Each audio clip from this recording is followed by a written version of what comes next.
Are you in the East or are you in Sacramento?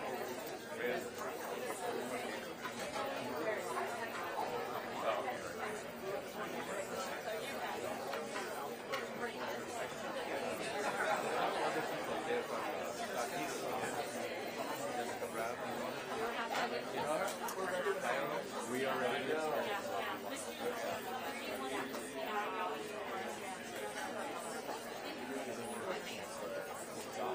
Oh, is that right? Oh, You start and then I follow.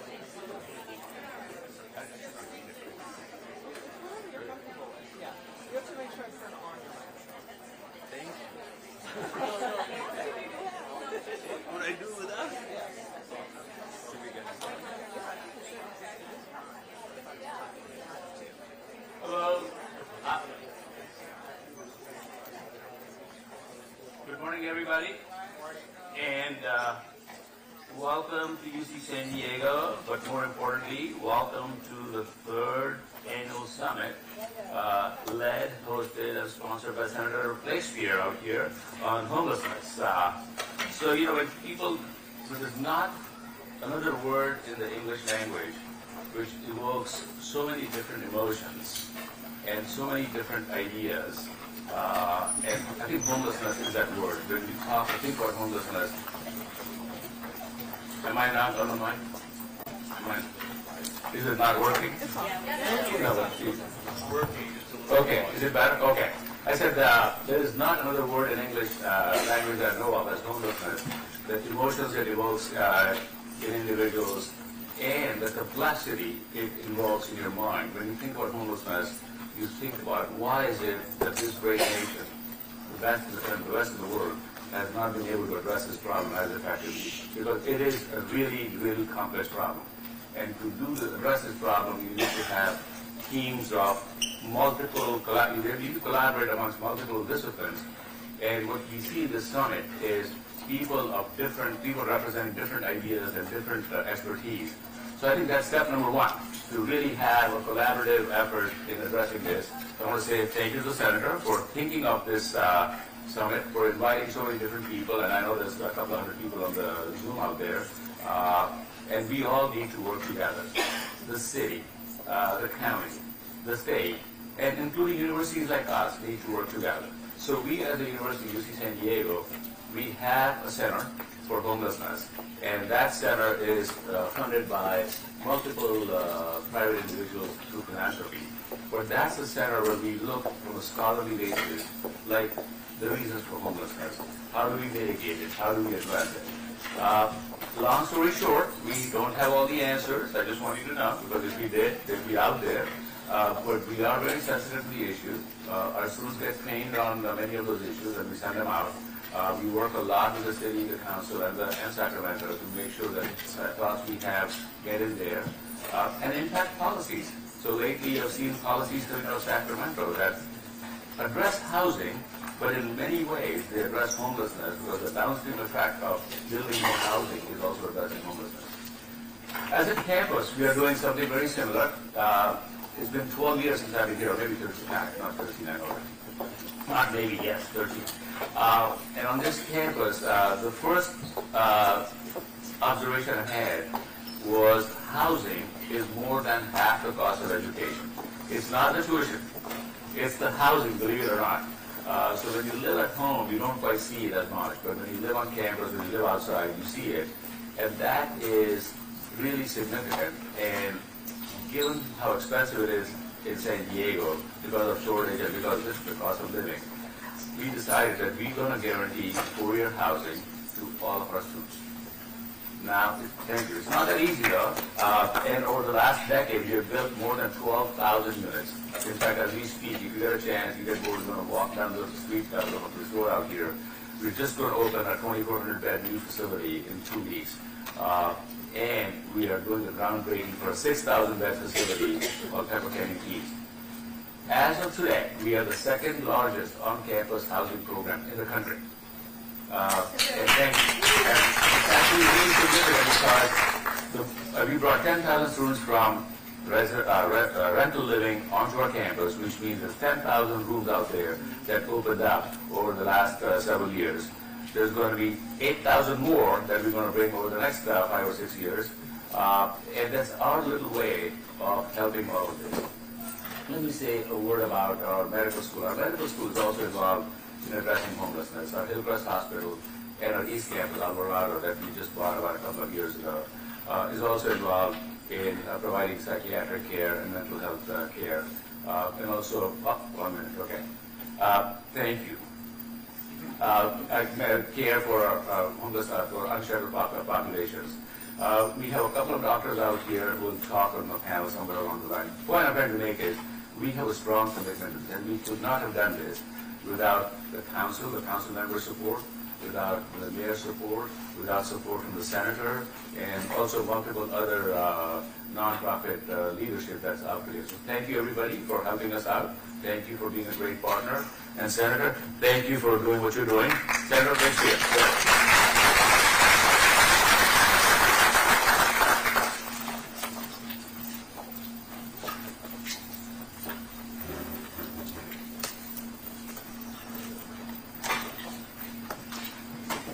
Well, hello, everybody. Hello. Thank you so much for being here. My name is State Senator Blakespear, and I want to thank the Chancellor for his introduction and for welcoming us here to this beautiful facility at UCSD. It's great to be able to have as much seating as we want and to be able to have this big screen, and I'm really grateful that you all came today to participate, so thank you. I'm proud to have UCSD in my district. UCSD is consistently ranked as one of the top universities, and it's also a cornerstone of this region and its success when it comes to education, research, innovation. They're doing great work on addressing the housing shortage by expanding the on-campus housing, as he mentioned, and also offering rent to students at below market rates, which eases the pressure on the local rental market. There are now nearly 10,000 new beds that have been added or are currently under construction here at this campus, not for homeless people, but for housing. And we know there's a connection, of course, between housing and homelessness. But the demand still exceeds supply, so we obviously need to continue doing more to build to address that future demand. So by 2040, UCSD plans to grow its student body by 13,000 students and 17,000 faculty and staff. It's a tough threshold to meet to house all those people, but we have leadership here at UC San Diego that cares deeply about housing and has demonstrated that they are up to the challenge. So I support the Chancellor very much in his efforts, and I want to say thank you for prioritizing housing and talking about housing and being here today for this third annual Homelessness Summit. Before we begin today, the content of this, I just want to announce a little bit about how today's programming will go. So we have 3 terrific panels, and they're each scheduled to be about 50 minutes with a 10-minute break in between. The restrooms are just outside the auditorium, and there are light refreshments in the lobby. I have my staff here to assist you, so if you have any questions, please turn to them. So if you work on my staff, please raise your hand so people can see you. So they're down in the back, in the front. So there are people here to help. If you need help, just raise your hand and someone will come. And we also have a few ways for you to participate to make this interactive. First, you can submit questions to the panelists using the note cards and the pens that are provided, or tearing out the perforated page in the program. So each of you should have a program, and there's a perforated page that you can see in there. And then just hand your question. If you write a question, put it up in the air, and somebody will come around and pick it up basically at the end or near the end of each panel. We might not get to every question, but we will certainly try to address some of them. And if you have a housing or homelessness bill idea, please share it with us. There's a QR code in the program that you can submit your idea. You can write it down on the comment card, or you can submit it through the QR code. There are a tremendous number of partner organizations, and I just want to recognize that many of you are working in the homelessness field in some capacity, and to say thank you for what you're doing. I want to recognize that we have the CEO of the Regional Task Force on Homelessness, Tamara Kohler. We also have from the state, Hafsa Kafka, the Senior Advisor on Homelessness from the Governor's Office. Nearly all the cities in my district in San Diego County are represented here today by a member of their staff, or by them particularly. And we also have several elected members who are either here or are coming. I appreciate all the work that you are doing, so thank you for participating. And now just to say a little bit about me and who I represent. So I represent the 38th Senate District in the California State Senate, and that is almost 1 million people. That district runs from where SeaWorld is at the 8, along 60 miles of coastline, up the coast, including here at UCSD, and then into Orange County. So a third of my residents are in Orange County, 2/3 are in San Diego County, and I was elected in 2022 after serving for 8 years in local government. So I served 6 years as the mayor of the city of Encinitas and 2 on city council before that. And housing and homelessness have been a priority for me since the beginning. I remember being asked at a forum in 2014 what we were doing about homelessness in the city of Encinitas. And I honestly looked around at my city and thought, we're really not doing very much at all. We don't have a shelter. I don't perceive we're talking about it. And so the idea that every city needs to do its part is really important. We have more than 500 cities and counties in this state, and we all have an obligation to do something to help people who are living unsheltered. And then the question is, what exactly is it that we are going to do? Because aligning our priorities around unsheltered street homelessness is where I've now settled on is the thing that we should be most focused on in our priorities. Homelessness is very complicated. Of course, there are all these different strains that go into creating homelessness, many entrance points in, and then the exit points out are also complex and varied by the population or subpopulation. But I'm excited to be here today because this is really a dynamic discussion, and I'm focusing on the street part. You don't see it up there, but it's on the cover, the street part of unsheltered part of people who are homeless, because this is the most visible and traumatic and deadly expression of the crisis. People who are living on the streets or in public spaces, whether that's a canyon or a riverbed, with nothing more than a tarp or a tent or a blanket and no bathroom, this is not compassionate. And many people are become mentally ill and drug addicted from living unsheltered on the street. Some become that way because that was one of the reasons they became unsheltered, but other people, because of the traumas and difficulties of living like that, they become drug addicted and mentally ill. So the life expectancy for somebody who's experiencing homelessness is 20 to 30 years shorter than the general public. That is a huge number, 20 to 30 years shorter. It's really important to recognize all the many externalities. So it's harmful to our environment, polluting our waterways with trash and human waste. It destroys natural areas and wildlife habitats. It's also a fire risk to have people living in canyons and brushy areas. And in just one example, in this year's point in time count, there was a 6% decrease in the number of people living unsheltered in San Diego, but there are still 5,714 people without shelter. So that is still a very high number, and that's just the city of San Diego. The city of San Diego is about half the population of the county.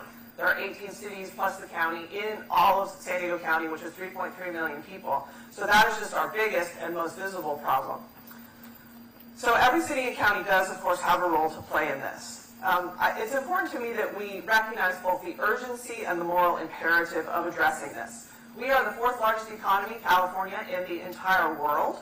And we have tens of thousands of people in our state who are living unsheltered on our streets. So recognizing that, putting it in that context is so important, and it's just really unacceptable.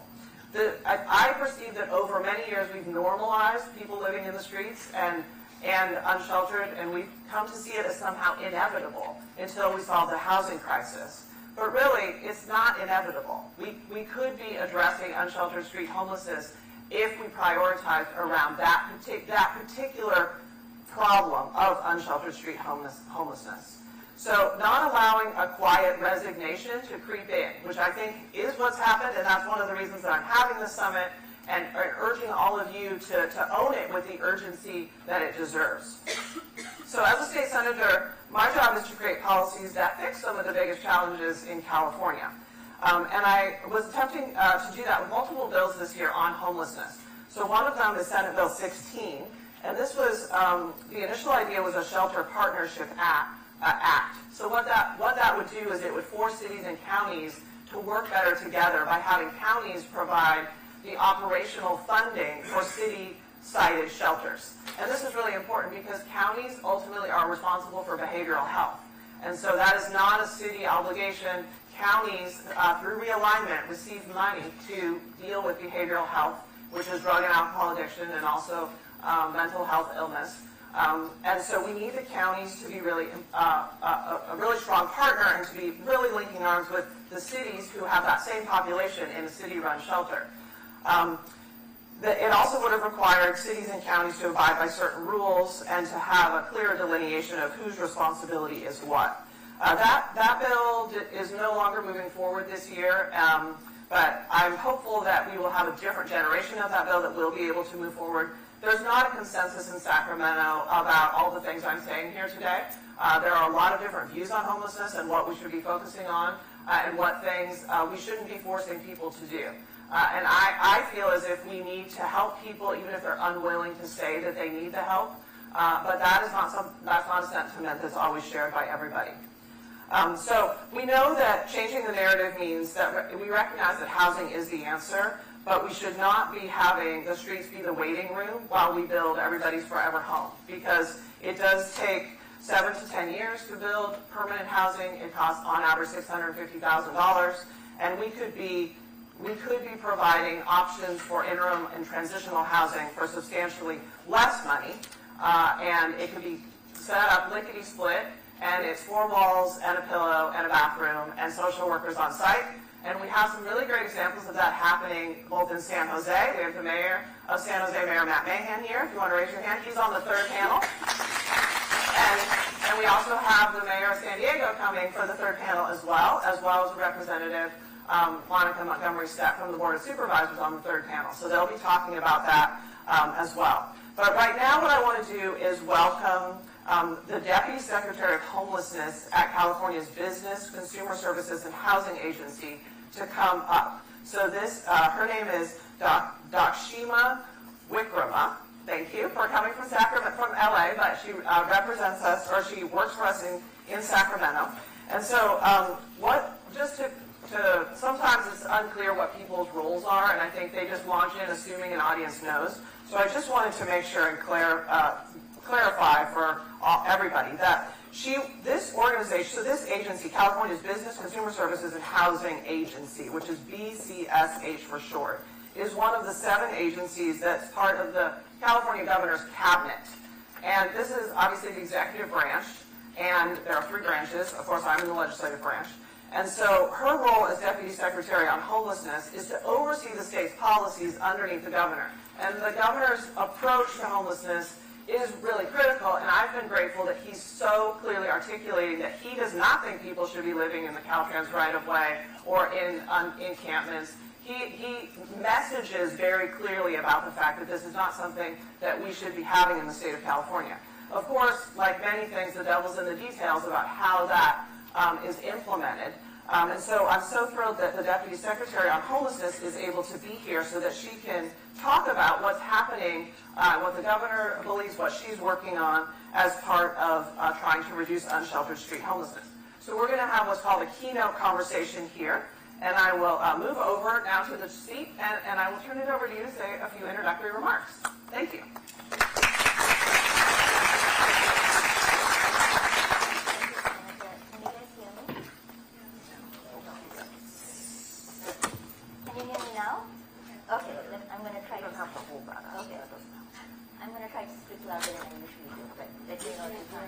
I think you can speak a lot louder. Is that better? Yes. Okay. I think I'm just going to hold this. Can't hear. Yeah, a little louder, please. I'm just going to do this. So first, Senator, I just want to thank you so much for conveying that sense of urgency and thinking about how the state can really work with local jurisdictions, because as you mentioned, and I also want to thank the Chancellor, both of you mentioned just kind of the disparity in being one of the wealthiest states and then having people live on the street. And the Senator said a little bit about the agency I work for, which I know was a lot of acronyms and it was confusing. So just to kind of explain, so under the governor, there are multiple cabinet secretaries. So I work for Secretary Tamika Moss, and she has an agency with multiple departments, and most of them really work on programs and policies and provide grants to local jurisdictions related to housing and homelessness. But just to kind of flesh it out, it's a very diverse agency. We also have the Civil Rights Department, and we have a whole group of departments that do business and professional licensing. I bring that up because if you are a psychiatrist, if you're a doctor, if you're a nurse, if you're an architect, you are all licensed through our agency and the department called the Department of Consumer Affairs. Now, having said that, within the departments that I mentioned, HCD, that's the department that provides grants that are called HAP, the Housing Homelessness Assistance and Prevention Program, that provides flexible grants to all the big cities, including San Diego, all the counties, including San Diego County, and the continuum of care entities. There are 44 of them. So over the last few years, the multiple rounds of HAP, as it's called, has provided around $220 million to the San Diego region. And I can say more about HAP. The reason I bring up HAP is since we're at the Unsheltered Summit today, HAP with this current round, that's HAP 6, has a requirement that every region provide to HCD an encampment plan. That is all the encampments in their region and what the city, the county, and the COC are going to do collectively to really address encampment. So that is a new requirement. I just want to make sure that people are tracking. So as you guys are having community conversations, that's something that's now required by the state. The other grant, which I'm sure you will talk more about and you'll hear about, is the Encampment Resolution Fund. And these grants also, you'll see San Diego has gotten about, I think, $80 million total. San Diego County, San Diego City, Vista, Carlsbad, a bunch of smaller cities too, because it's competitive. And these grants are multi-year grants. You have to pick an encampment and think about street engagement with the people living in the encampment and think about pathways to stability, which includes interim housing, permanent housing, but can also include psychiatric treatment and substance use treatment. And what you see when you look at these grants, whether it's HAP or ERF, you're seeing people really build that regional collaboration. And speaking of regional collaboration, one last thing I'll say is that while we have our agency, BCSH, doing a lot of the homeless and housing grants, we also have CalICH, which is a council made up of multiple cabinet secretaries, and there's a 3-year action plan that's really thinking about driving success over the next 3 years and building on the work done by local jurisdictions. So for example, the COCs that I mentioned, the continuum of care, so here the continuum of care provides data to the state, and so do all the other continuums of care. We can now track that data, and we know that in calendar year 2023, 98,000 people moved from being unsheltered into interim or permanent housing.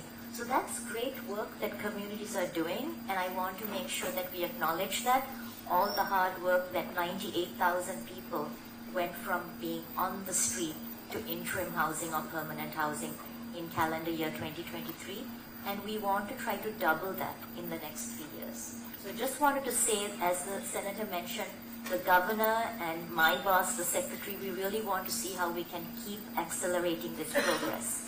And with that, I'm going to turn it back to the Senator because I know we wanted this to be kind of a conversation. Yeah, thank you. So I'm just going to ask some frank and maybe sometimes challenging questions. So one of the things I've noticed in Sacramento is that every year when the governor comes out with his budget, there's not an ongoing stream of funding for homelessness. So the governor makes the legislature fight for HAP money, and also the nonprofits and others who are cities, counties, not counties, but cities have to do things on a one-time basis because the governor doesn't propose ongoing funding for homelessness. So why is that? Because that to me seems like it really belies the notion that this is a commitment that the governor has. This is a question I get a lot, as you can imagine, Senator. So some of this is because there's a budget problem right now. And if you look at HAP, for example, Senator, while it is not an ongoing source of money, as I mentioned, it's a multi-year grant. It's a 5-year grant. So people are still spending because we track the expenditures and obligations. Some jurisdictions are still spending that multi-year grant money from HAP Round 2. And HAP Round 2 expenditure deadlines and obligation deadlines are approaching fast, and the state is telling people, are you guys going to spend this? Have you obligated this? Have you expended it? So some of this, because it's a rolling, I get it, it's one time, but you actually have rolling now multi-year grants that take people's expenditure and obligation deadlines all the way out to 2028, 2029, 2030. So I know that's not a perfect answer for you because I don't control the Department of Finance, and this is really where it's always a conversation with the Governor's Office, the legislature, and the Department of Finance. We are an implementing agency, so we don't really have a role around advocacy and budgeting, but we do implement once the budget is set. But on the other hand, and we can talk about this more, there are ongoing funding streams that affect and serve people who are unsheltered, not in our agency, but in the California Health and Human Services Agency. So for example, there is what some people may know of now called the Mental Health Services Act. The Mental Health Services Act is a millionaire's tax, and it provides ongoing dollars to the counties to really address mental health services. Last year, you may have heard something called Proposition 1 was approved by the voters, and that now converts Mental Health Services Act to something called the Behavioral Health Services Act. That is not just a name change, it's important because now the folks who can be served is not just people with a primary mental health diagnosis, it's people who have a behavioral health or substance use issue as well, can be served by the Behavioral Health Services Act. And this is $3 billion ongoing, Senator, that goes to all the counties. And this will go live in July of 2026. The counties are working right now, coming up with their 3-year plans, which they are supposed to submit to the state by March of next year. So I would really encourage all of you, speaking of an ongoing pot of money that really impacts people living on the street, especially those with mental health issues and substance use issues, to really understand and find out what your local county Department of Health or Department of Behavioral Health Services is doing, because they're supposed to do stakeholder meetings to think about the 3-year plan when BHSA goes live July 2026. And I can say more about that if you're interested. Yeah, I'll just ask another question. Yeah. So one of the things that I'm really excited about, as I mentioned in my introductory remarks, is interim housing. Because I think if you start from the premise that we want to get to functional zero on unsheltered street homelessness, so people are not living in public spaces, you realize, well, where do they go first? And so interim housing, as a term of art, is under the category of shelter. And I think when we think about shelter, sometimes we think of big congregate shelters, but actually interim housing is increasingly more private, modular, smaller units that are not designed to be permanent, but they are designed to move people inside. And I've been really excited about the momentum I've seen in San Jose to build a lot more interim housing and to refocus resources. And so one of the things, the point in time count from this last year showed the city of San Jose is down 10.2% in unsheltered homelessness numbers because of being able to move people into interim housing. The city of San Diego is down 3.9%, so that is going down. But one of the things that is important to recognize is that if we add up all the shelter beds in the state, we still have 60% of the unsheltered population lacking a shelter bed. So we have an enormous need for people who are unsheltered to have that next rung up to be able to stay inside. So my question to you is, why are we not opening more funding pots to interim housing? Because, for example, Home Key Plus is something that is explicitly prohibited, cannot be used for interim housing. And to me, it seems as if this would be something that we would recognize is a top priority, given the governor's focus on unsheltered homelessness. We would say a number of different pots of money should be available to use for this particular type of housing. So why is that not happening? It is happening not with Home Key Plus though, Senator. Yep. Sorry. It is happening not with Home Key Plus because you're correct. Home Key Plus, which is, if you think about it, the 4th round of Home Key, because we had 3 rounds of Home Key. And Home Key Plus, for folks who don't know, this is again through Proposition 1. There was a bond, and in the bond there was $4 billion for clinical facilities, which I think is important to also mention. So many jurisdictions are using that $4 billion in bond money to create clinical facilities for people with mental health issues, for people with substance use issues. But there was also $2 billion set aside for permanent housing, and this is by statute. And as I mentioned, Senator, we are an implementing agency. So by statute, that $2 billion, so $4 billion for clinical facilities, that's run through the Department of Healthcare Services in the Health and Human Services Agency.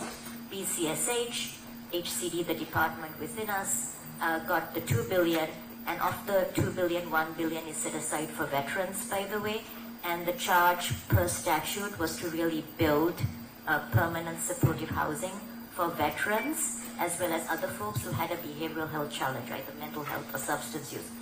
However, HAP, which I mentioned, which is that flexible multi-year grant, can be used for interim housing or permanent housing, as well as Encampment Resolution Fund money, which is a competitive fund, and then there's another $100 million left, which will go out before the calendar year this year ends. That can be used for interim money, interim shelter, because I think the important thing, Senator, and you and I have talked about this a little bit, is you have to build an entire ecosystem of services and housing, because people are different and people have different needs. I might be a woman, a veteran, my children are in the child welfare system, I have mental health issues, I'm trying to get retrained and into a job, get housing so I can be reunited with my children.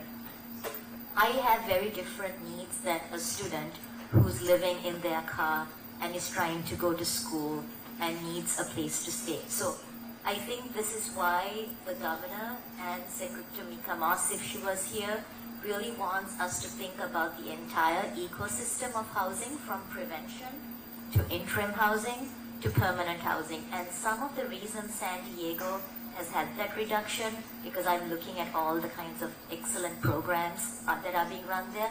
There's also a very robust diversion program that's going on.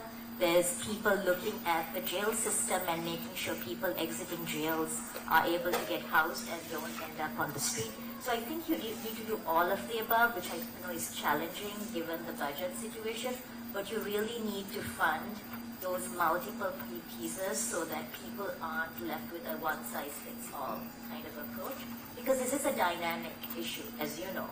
You could go in and provide 50 beds for people in an encampment, as many people have done, through the Encampment Resolution Fund, and then many people then transition from there to, could be shared housing, they reunite with grandma, or they're in their own rental unit, or they're in some kind of shared housing facility with 5 other people. Because I think you need to have a variety of housing options, a variety of interim housing options, and a variety of prevention options. And that's where you're seeing jurisdictions make progress, when they're looking at all of those things. Yeah. I was reading the newspaper this morning before this, and there's a front page story in the San Diego Union Tribune about homelessness, and it's based on a state audit that showed that a year ago, if my memory is serving me, that a year ago there were 2,000 shelter beds in San Diego, and now there are 1,600. So actually the number has gone down in the city of San Diego. There are some things in the pipeline that will bump that back up, but we're still basically, at best, treading water. Not adding shelter beds, which includes the interim housing in its category. So I perceive that there are a lot of siting problems with finding where to put shelter beds, whether they're small projects or bigger projects. The city of San Diego had a proposal for a 1,000-bed shelter that the mayor was proposing that didn't make it through the council. And so the reality is that we are not actually getting to yes very fast sometimes, and this I think is frustrating. And so I wonder if you have any thoughts on the variety of different approaches that cities are taking, or their relationships with counties that lead to things that either fall apart or that are successful. Because to me, one of the most important things is that we do get to yes, that we are actually increasing the number of units, that we are helping people and transitioning them and seeing a change on the streets. It's really important that we demonstrate to the public that this money that we're spending is creating an improved circumstance. And in some places in San Diego, I think that's really true. The unsafe camping ordinance has resulted in various streets becoming much cleaner than they were. But there's also some just basically moving around of people who are unsheltered. So do you have any thoughts on this issue of siting? And I know you worked in the city of Los Angeles before going up to the governor's office. I'm glad you asked that question. Yes, I worked at the city of LA, and then I worked for the county of LA for 5 years, so I have the experience both with the county and the city, and before that I worked for a nonprofit doing public policy guidance to local governments. So I have a lot of experience with local governments. So I think, yes, one of the things when the Chancellor was speaking actually around the campus, there are some jurisdictions, LA is one, where they've leveraged kind of land on campuses because you have, for example, this is the one example, in LA there's the Martin Luther King campus where there are a lot of old buildings, and one was actually an old, from the 1950s, a residence dorm. And what they did was they converted the residence dorm, and this is where, because of siting, it was a little easier to site because you don't have neighbors. You do have the faculty. You do have the faculty and the school, but it's a different type of conversation between county government and a hospital system when it's the land in the hospital system. So they converted that old residence dorm and made it what is called a recuperative care facility. Recuperative care, for folks who don't know, is if you have people who are homeless using hospital beds and they have nowhere else to go, unlike you and me, we can go home and continue to recover from our wounds or from a surgery. If you're unsheltered and on the street, you don't want to send them back to the street, obviously, right? So there was a relationship and a collaboration between the hospital systems in LA and this recuperative care bed system. There were 100 beds sited on campus with nonprofit JWCH, who has experience not only in healthcare, they had nurses, and they also had mental health care and substance use specialization to provide recuperative care for 100 people. And once people came to the recuperative care center, there were also social workers and housing navigators trying to find that next step. And the next step could be another interim housing facility, but it could also be permanent supportive housing, could be shared housing, could be reunifying with family and friends. So that's just one example around siting. Another example is sobering centers, which I know some people do and some people don't. There was an old warehouse which was converted into a sobering center, and this was a partnership with the city of Los Angeles and the paramedics, where they had a special kind of van with paramedics and a social worker who would help pick up people on the streets who may not need to go to the emergency room, but instead would take them, who may not need to go to the emergency room, but the paramedics were able to take them to the sobering center where there were doctors and nurses on staff.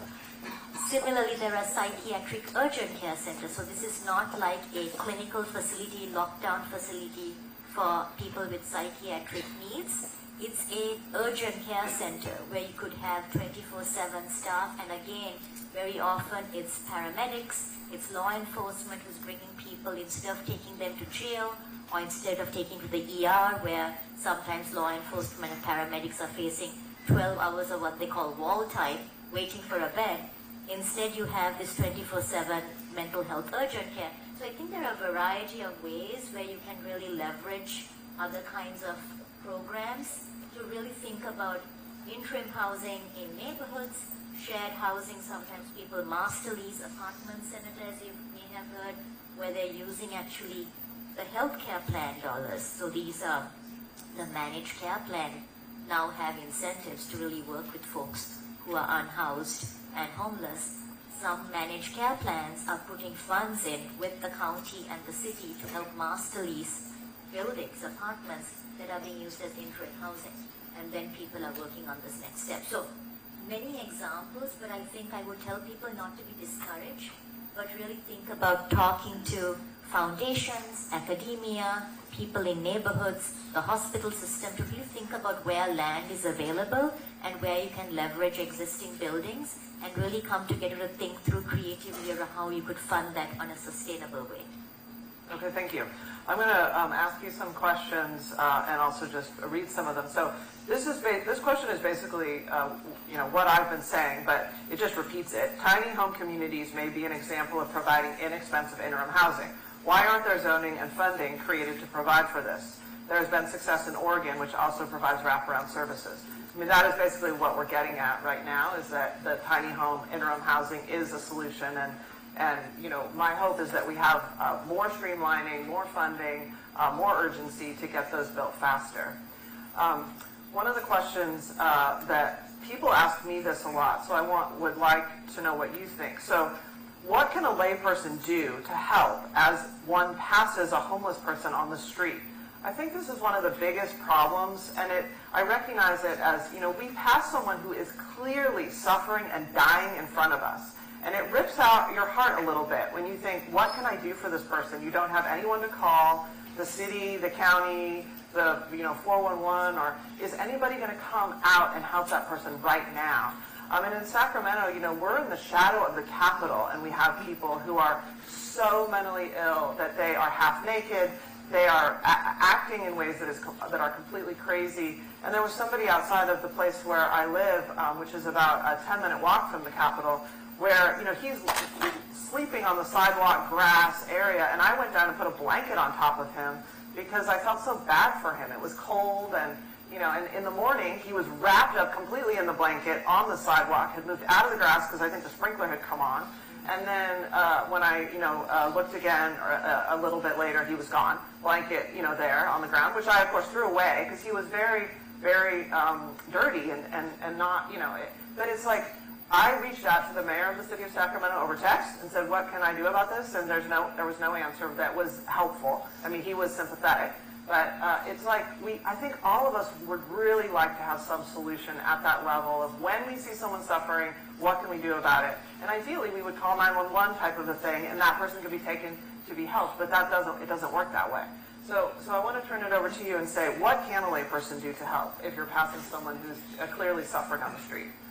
So some jurisdiction, that's a great question, and there are so many part of the problem. We are talking about building a system, and that system doesn't completely exist where you could have somebody go out and... We can't hear. Can you hear me now? Yes. Try to focus. So, sorry. As long as you're There's a microphone with your face.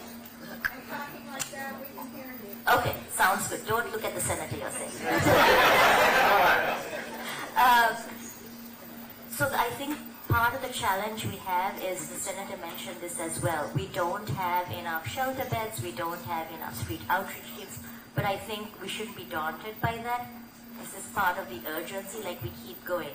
In some jurisdictions, they do have a number that you can call that is not 911, that is not 311 or 411, that is actually providing input, and we have this, I live in LA.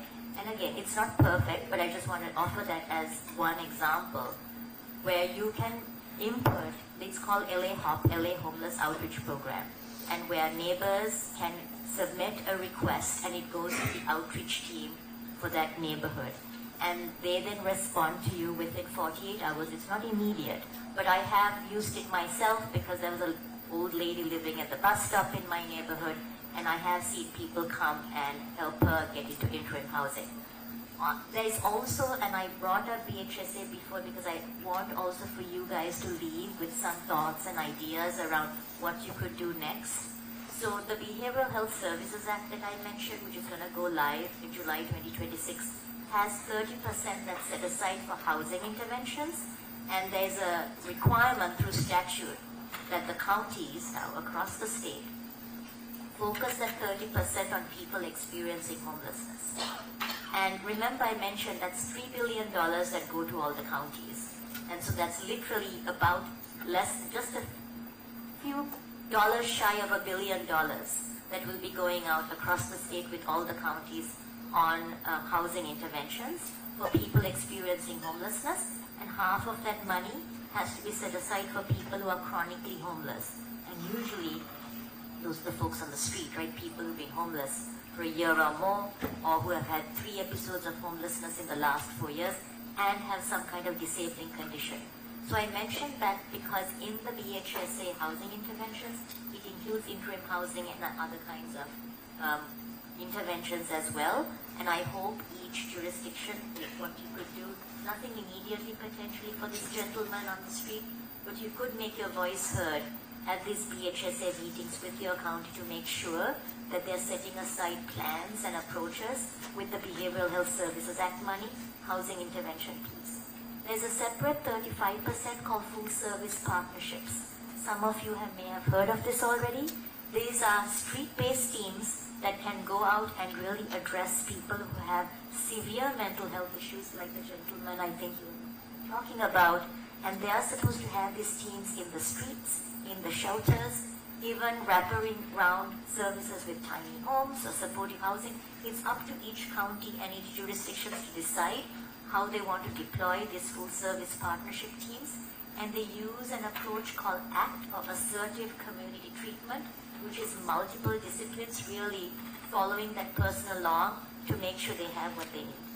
And the last 35% is called behavioral services supports, and outreach can be a part of that as well.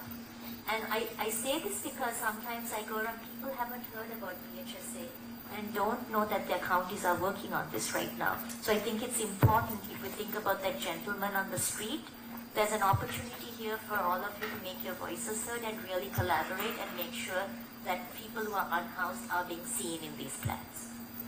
Okay, thank you.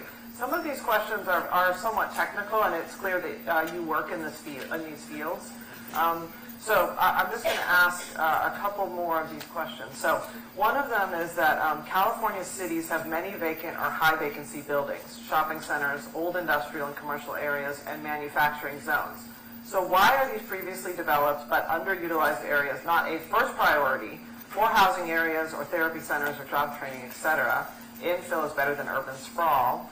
And then there's an example in South Pasadena to downtown LA. And I guess, one of the things, I'll just briefly answer and then let you answer, but, properties are owned by private property owners, and so what they're deciding to do with them is really up to them.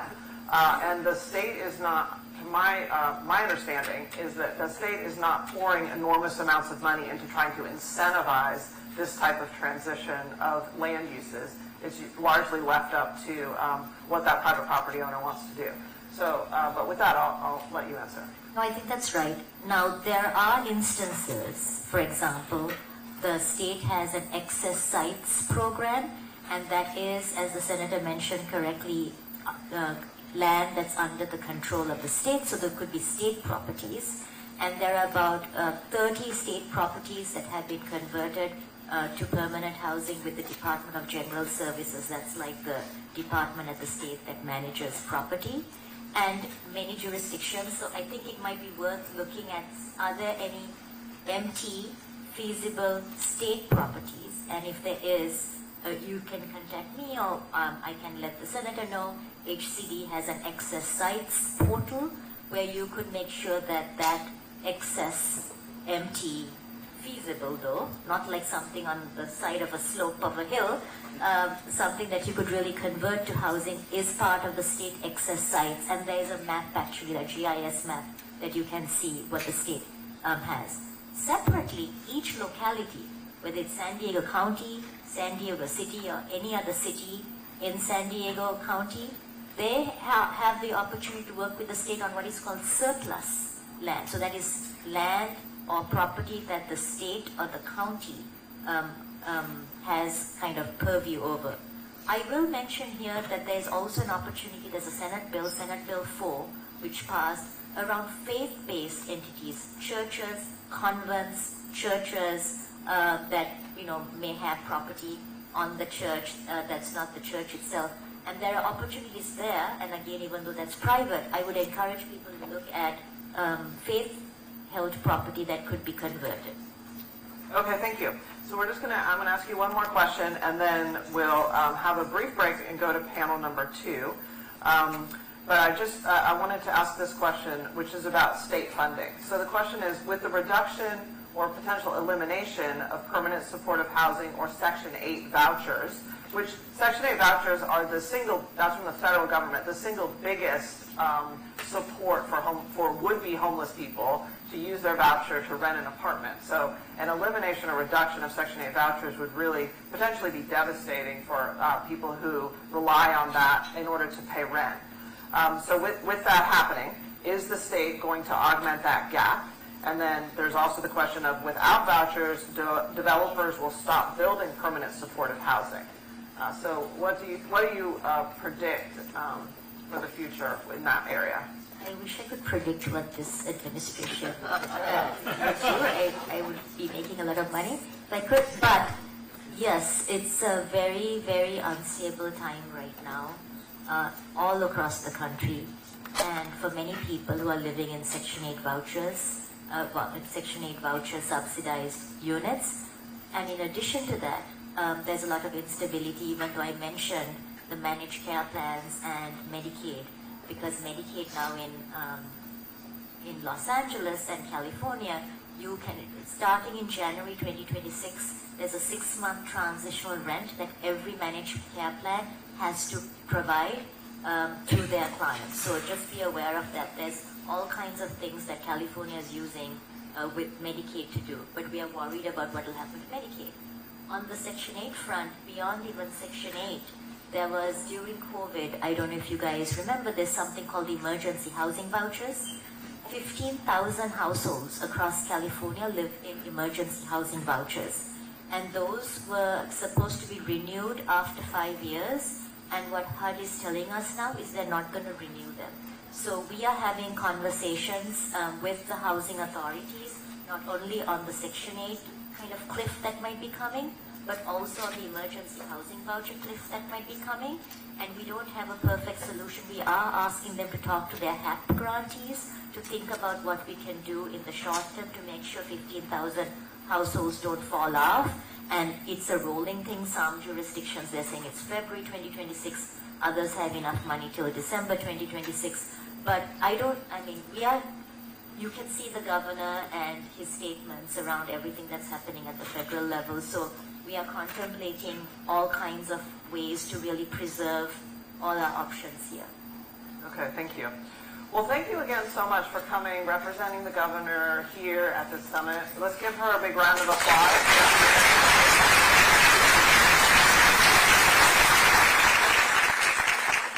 So we're going to start very soon panel number 2, which I'm really excited about. This panel has Councilmember Stephen Whitburn from the City of San Diego on it. He has Balboa Park in his district and was the original progenitor of the unsafe camping ordinance that was adopted by the City of San Diego. And I tried to take that to Sacramento. Unfortunately, it did not make it through the committee process, but I'm looking forward to what you'll say about that. We also have Deputy Mayor Katie Melendez, council member from the City of Vista. This is the other part of the county. She's in my district. That city is in my district. Oh, there she is in the back.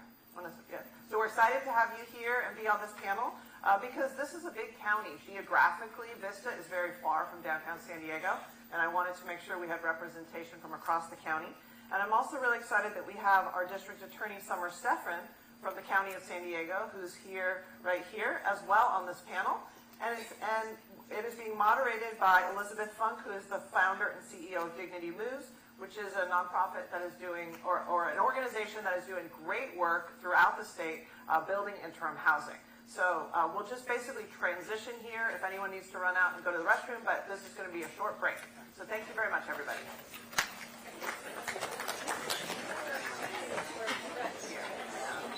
Yeah, I think it's hard to here as well.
I'm thrilled to be here today. My name is Elizabeth Funk, and I am co-founder and CEO of Dignity Moves, which is a nonprofit that's dedicated specifically to ending unsheltered homelessness.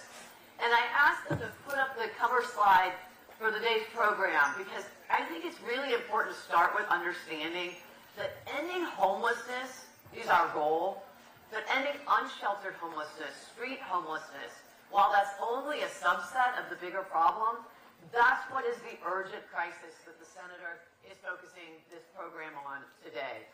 And I think, we all understand that only permanent housing ends homelessness.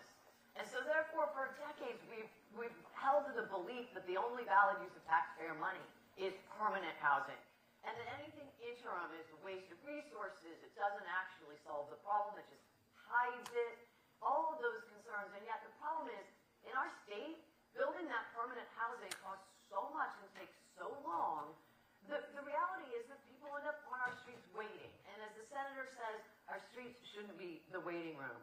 So today's panel, and I could bring up our panelists, today's panel is going to be focused specifically on what are the barriers to getting everybody indoors, to ending street sleeping, what we call functional zero unsheltered, where there are sufficient number of beds and places for people to go so that no one needs to resort to sleeping on the streets. And no one should be allowed to sleep on our streets because we shouldn't be making that be necessary. So we're going to talk about what the barriers are. Some of them are mindset, some of them are policy, funding, and so forth. We have three leaders here today who were introduced earlier, so I won't go through that, but I'm going to have each of them start with the opening question. And from your perspective, what do you think are the most important barriers that in the next 12 months we could put solutions into place that could start to move the needle on specifically unsheltered homelessness? So I'm going to start with Summer Stephan, the district attorney from San Diego, because she's closest here. And I'll ask each of you to just take a minute or two of opening remarks. And I want to frame this to say that these are local leaders who have done a lot of work at the local level, but I'm going to keep challenging us to take the local examples and extrapolate them to what the state could be doing. Because I know that the Senator's goal is to come away from here with very concrete things that we can be doing to make systems change at the state level. So, but I'm going to start with some of the things that they have been doing today and what they think are most important. Summer. Thank you so much, and it's great to be here with all of you. I'm Summer Stephan, the district attorney. I think one of the benefits of my perspective is that I have the honor of serving all 3.3 million people, all 18 cities, 39 unincorporated areas in San Diego. So I try to take a big regional view, and I so appreciate the work that Senator Blakespear has done and has been doing and continues to do. From my perspective, what I see is no real regional solutions. I see fragments of solutions that don't align and all work together in a seamless way. And I think we are missing out on resources and missing out on opportunities. I'm going to give you one example of something that we implemented recently as a regional solution and then continue to support it through other questions as to why it works. And that's that we brought on board the first technology-based solution that reduces the time for a shelter provider, for a resource worker that's trying to shelter somebody, from 40 hours a week just looking for the right shelter to 15 hours a week. That's been tested already. And being able to get to an answer within minutes so that this technology works like hotels.com, where you can go up to somebody and within a minute look at the inventory of available shelter and decide based on this person has a disability. Well, you cannot shelter them in an upper bunk. That is a false promise.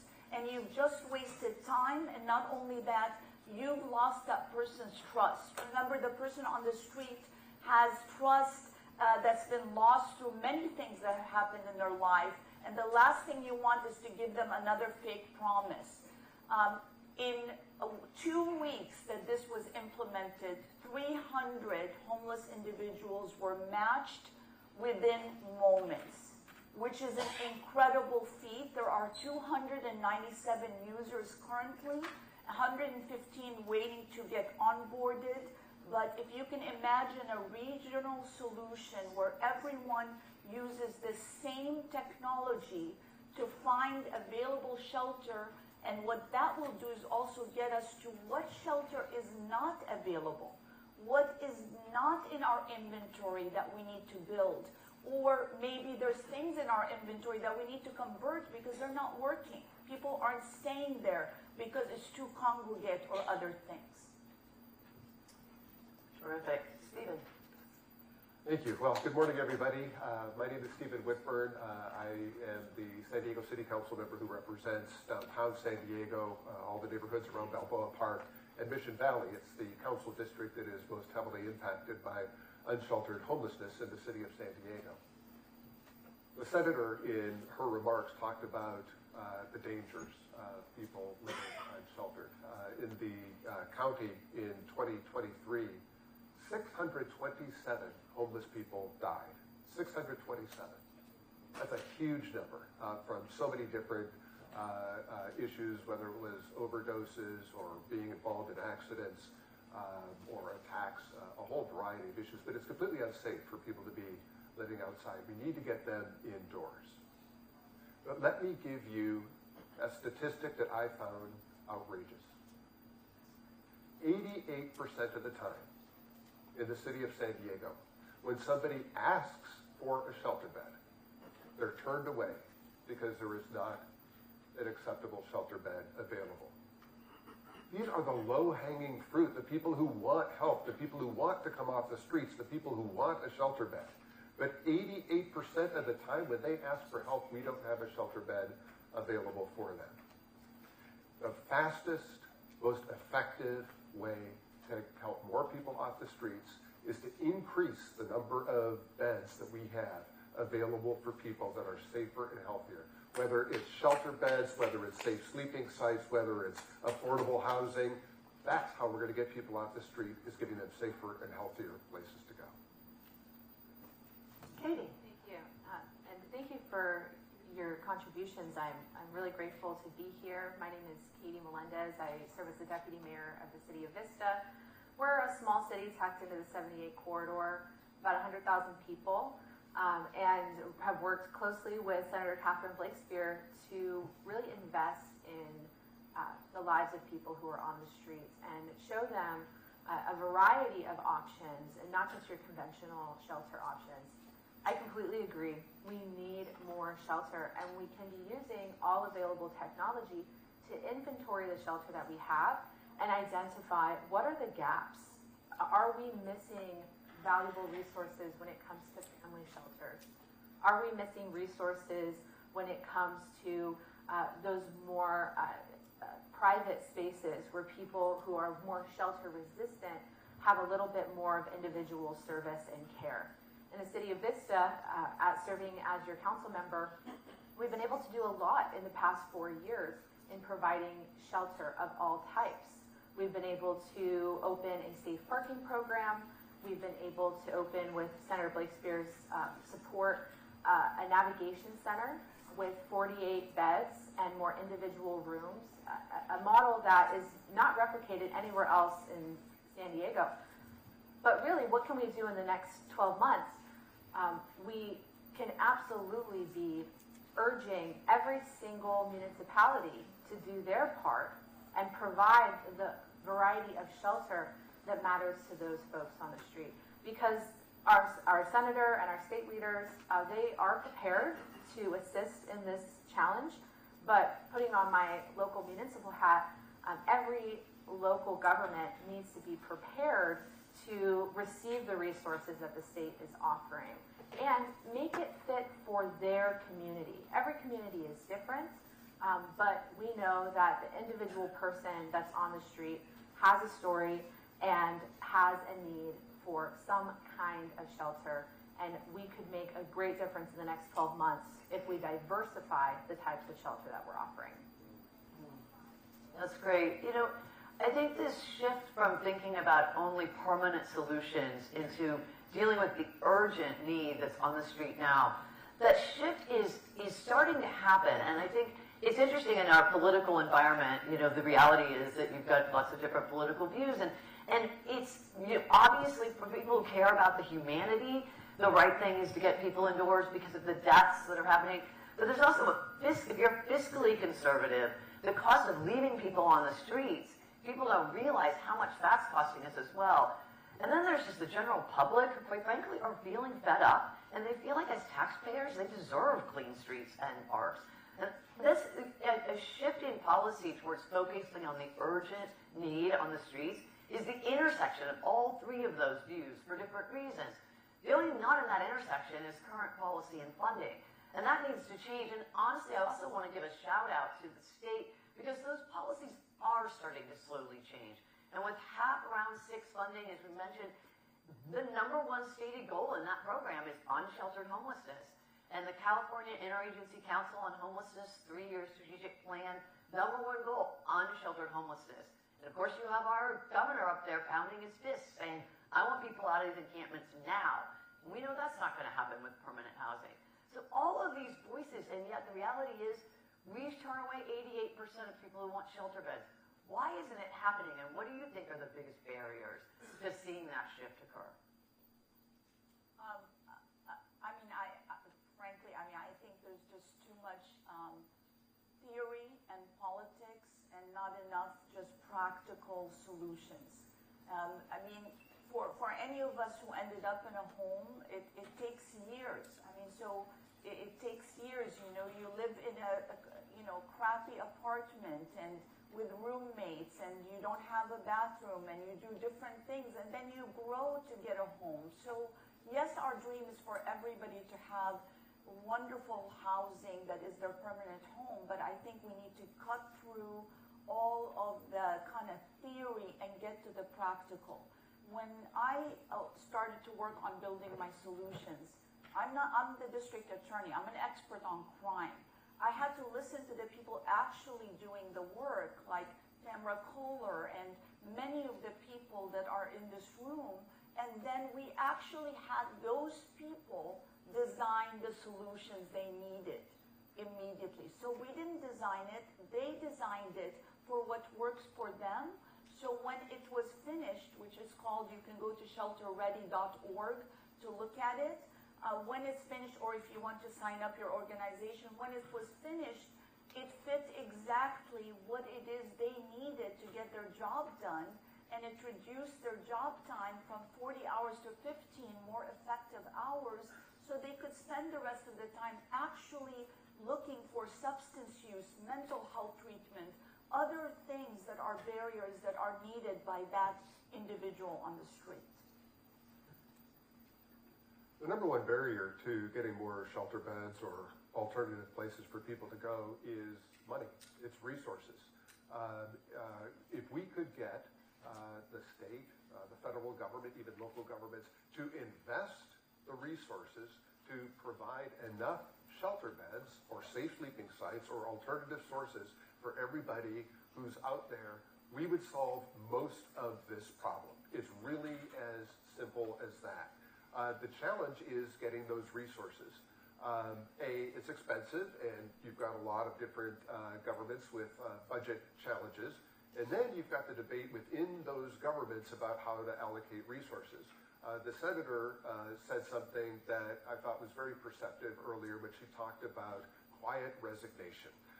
The perception among some people in the community, but even some elected officials, that this problem is too big to solve, that we're never really going to get everybody off the street, and that we're just throwing good money after bad. But that's not the reality. The reality is that when you invest in shelters and you insist that when people are provided with better and safer places, they take advantage of them, people come off the streets. In the city of San Diego, downtown, we do a monthly count. In 2023, in May, there were 2,107 people living on the streets unsheltered downtown. We added shelter. We added safe sleeping sites. We passed the unsafe camping ordinance that said, look, if we've got a safer, healthier place for you, then you can't just stay on the sidewalk.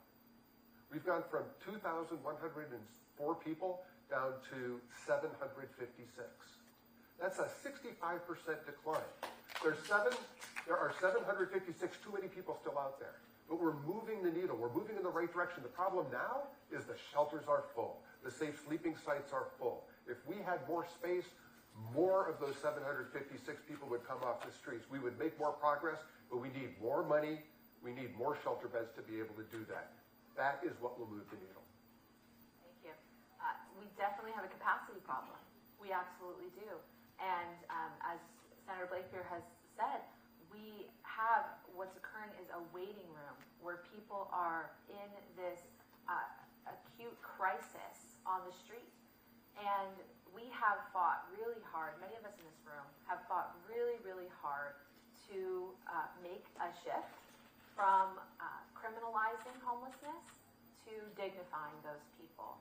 And we've done that by investing in permanent solutions, by innovating our technology, by offering wraparound services and a variety of shelter options. But we are at risk of moving backwards. With this current administration, we're seeing that there is a push to criminalize people who are on the street, despite the known fact that we lack capacity.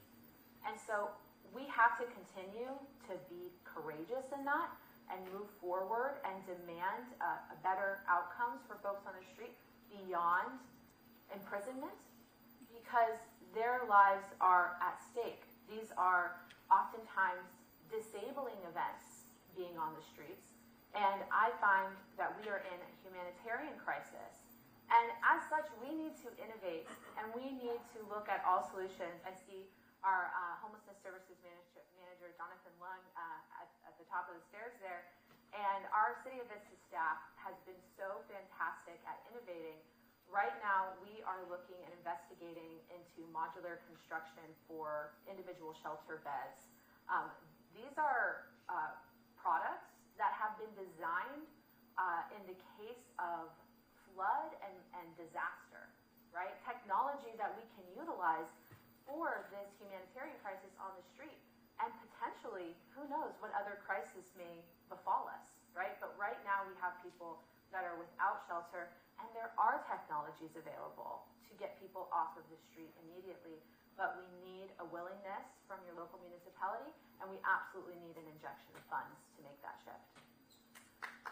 I'm going to explore some of the very specific barriers that I know that we all agree on. One of them we hear often is the neighborhood resistance. And the not in my backyard, I don't want what's going to come with the problem of having a shelter here.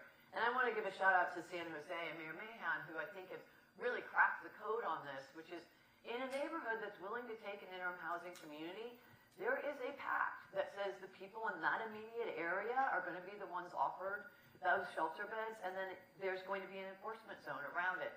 So that neighborhood sees the visible and measurable difference. And I'll tell you, when we go to City Council to get the next project approved, most of the voices there are opposing because they're angry it's not in their neighborhood. I mean, that's what you want to do, is to be able to harness that. But it comes with enforcement, and enforcement often gets labeled as criminalization. How do you navigate the balance between those two things, and what's the right way to enforce, but from a humane perspective? And not everybody has to answer all of them as we do some of these specific topics. I can speak to that great example. And I do appreciate that, we do have members of our San Diego County Sheriff's Department here. We have many agencies that participate in creating orderliness on our streets and creating sanitation and health and safety on our streets. And so it really does take a group effort. But the way that we move away from an undignified, overly policing, criminalized response to homelessness is to ensure that we have adequate shelters to begin with, right? To put someone in a position where they could potentially receive a fine for being without housing, yet their government that is enforcing that law has not provided them adequate housing, I think is a moral conundrum that we should contend with. But there is the the reality that you're expressing, that there are neighbors, right, who are have a different perspective to our homelessness challenge, where they are concerned about their quality of life and the state of their streets and their public right-of-ways. Well, in the city of Vista, we have a lovely safe parking program. We have a partnership with Jewish Family Services to provide safe sleeping sites, 25 spots for families and folks on the street. And I had a neighbor approach me about the incoming project, and she was very concerned that it would lead to vagrancy, to drug use, to noise, to disruptions. But we knew that the service was necessary, right? And we persisted and approved the safe parking program. And a few months later, the same constituent approached me, and she said, "Thank you, because the neighborhood's actually quieter now." There are many ways to create order and safety in our community, and that starts with providing the basic human necessities for life. And in our case, it was just a safe parking program, right? Where it's not that permanent place for someone to land. That is the interim solution while someone's waiting for permanent housing. But in providing that, we were able to create greater public safety and reduce calls to service. We have less burden on our law enforcement because we have that safe parking available.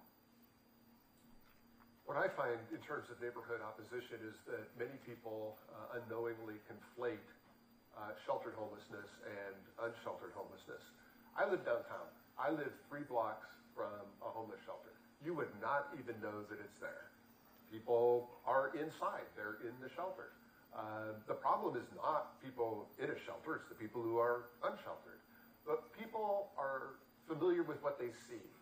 And they see unsheltered homelessness. They don't see sheltered homelessness. People see unsheltered homelessness.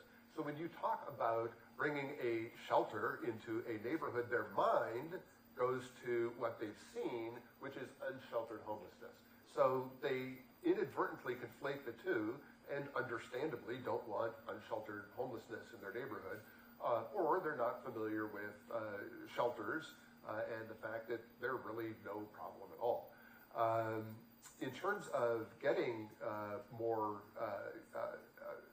shelters, we talked about the funding.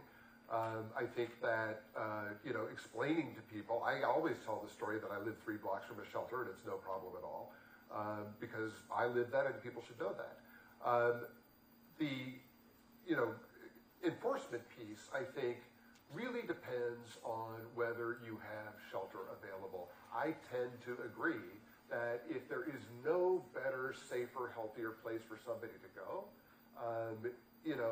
in most cases, it's a challenge to enforce their not being where they are. The exceptions, in my mind, are places where there is a clear and present danger to the public.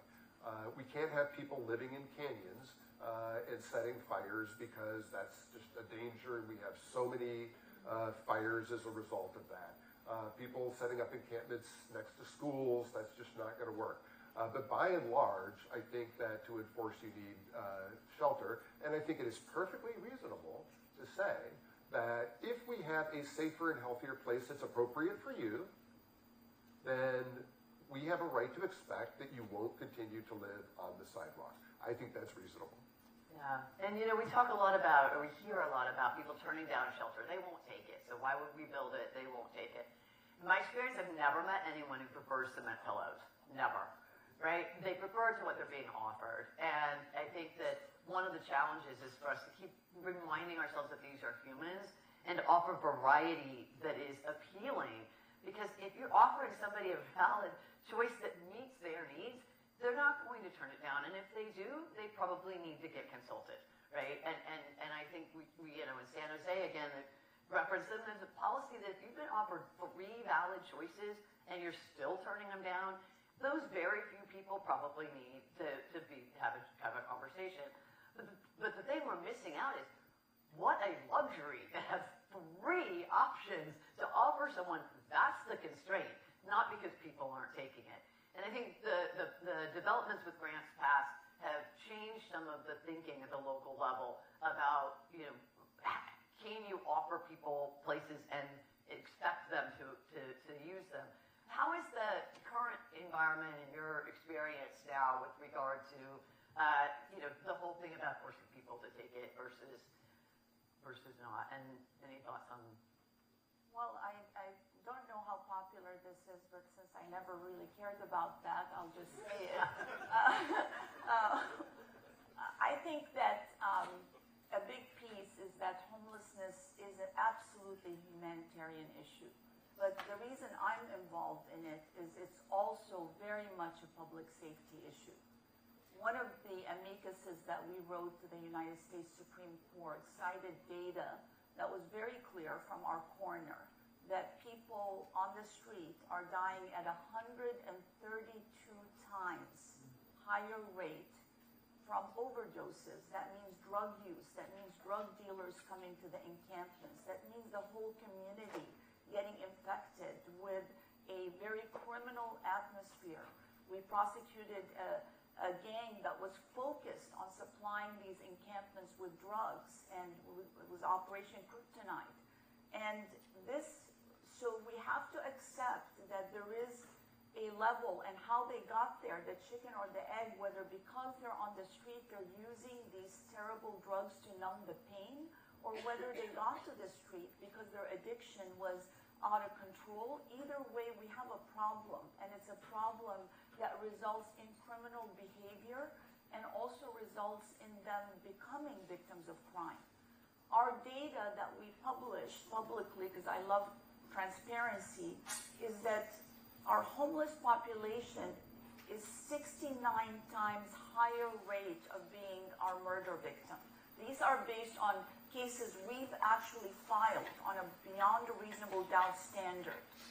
They're victims of crime at much higher rate, but also they are responsible at 180 times higher rate for our residential burglaries.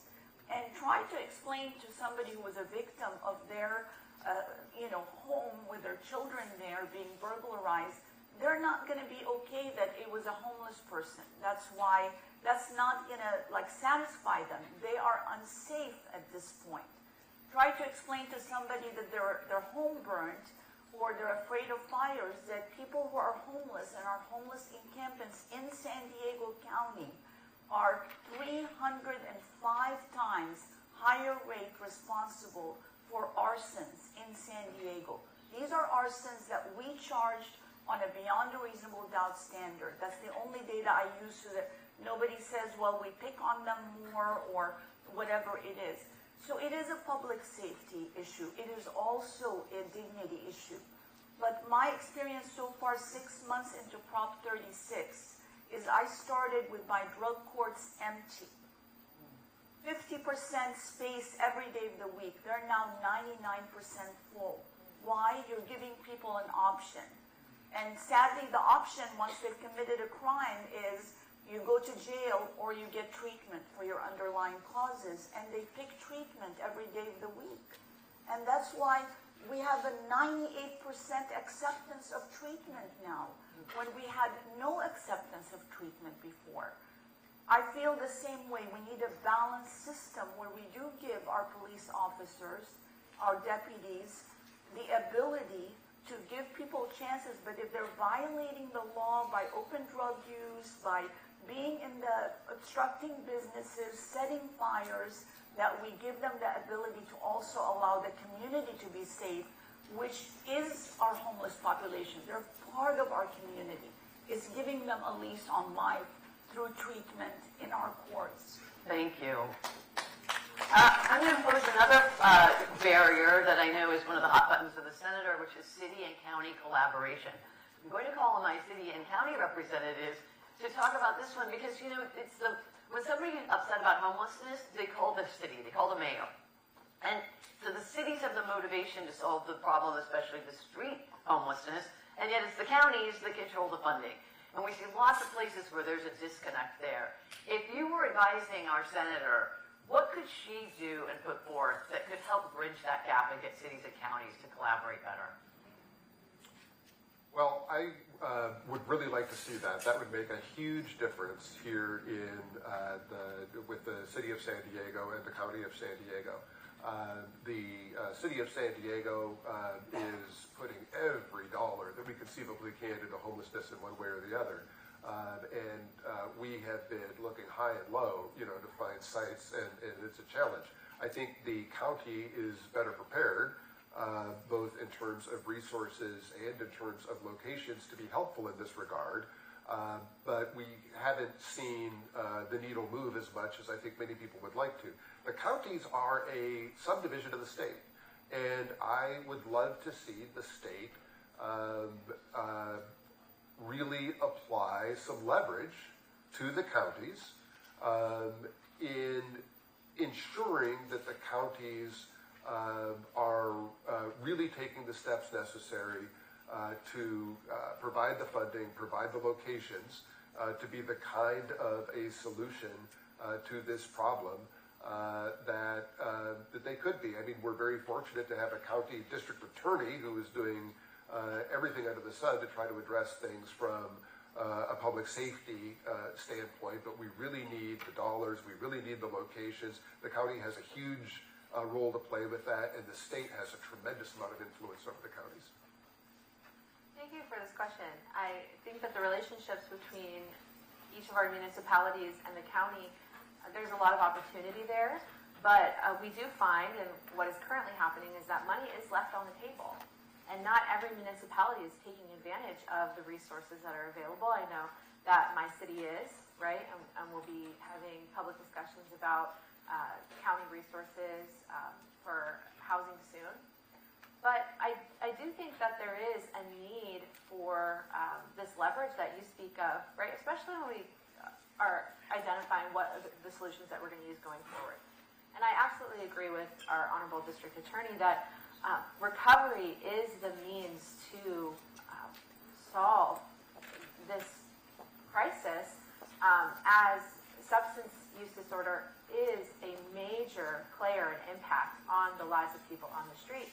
And we need more personnel. We need to train more people to prepare for those clinical settings that we're hoping people will enter into. So that they can get services for their substance use disorder. So if there are ways that the state can support the county's efforts to train personnel related to recovery, related to clinical housing, I think that would really assist. And then also, maybe more on a home-based level, what type of technical assistance do the cities need? Not every city is equipped to allocate their entire budget and staff resources to homelessness. We have many, many priorities: general public safety, infrastructure needs, so many priorities. And I do believe that some cities would benefit from technical assistance. And if there are ways that state level leadership could provide that or enhance that within our cities, it could go very far. Thank you. I'm going to ask one more question myself, and then I've got a pile that are coming in. One of the senator's other emphasis, when we say the word shelter, it conjures up a big warehouse with bunk beds, and shelters don't work. They might get you out of the rain, but they don't facilitate the mindset of stability where somebody could really start to work on what are probably some pretty difficult life challenges that have gotten them there.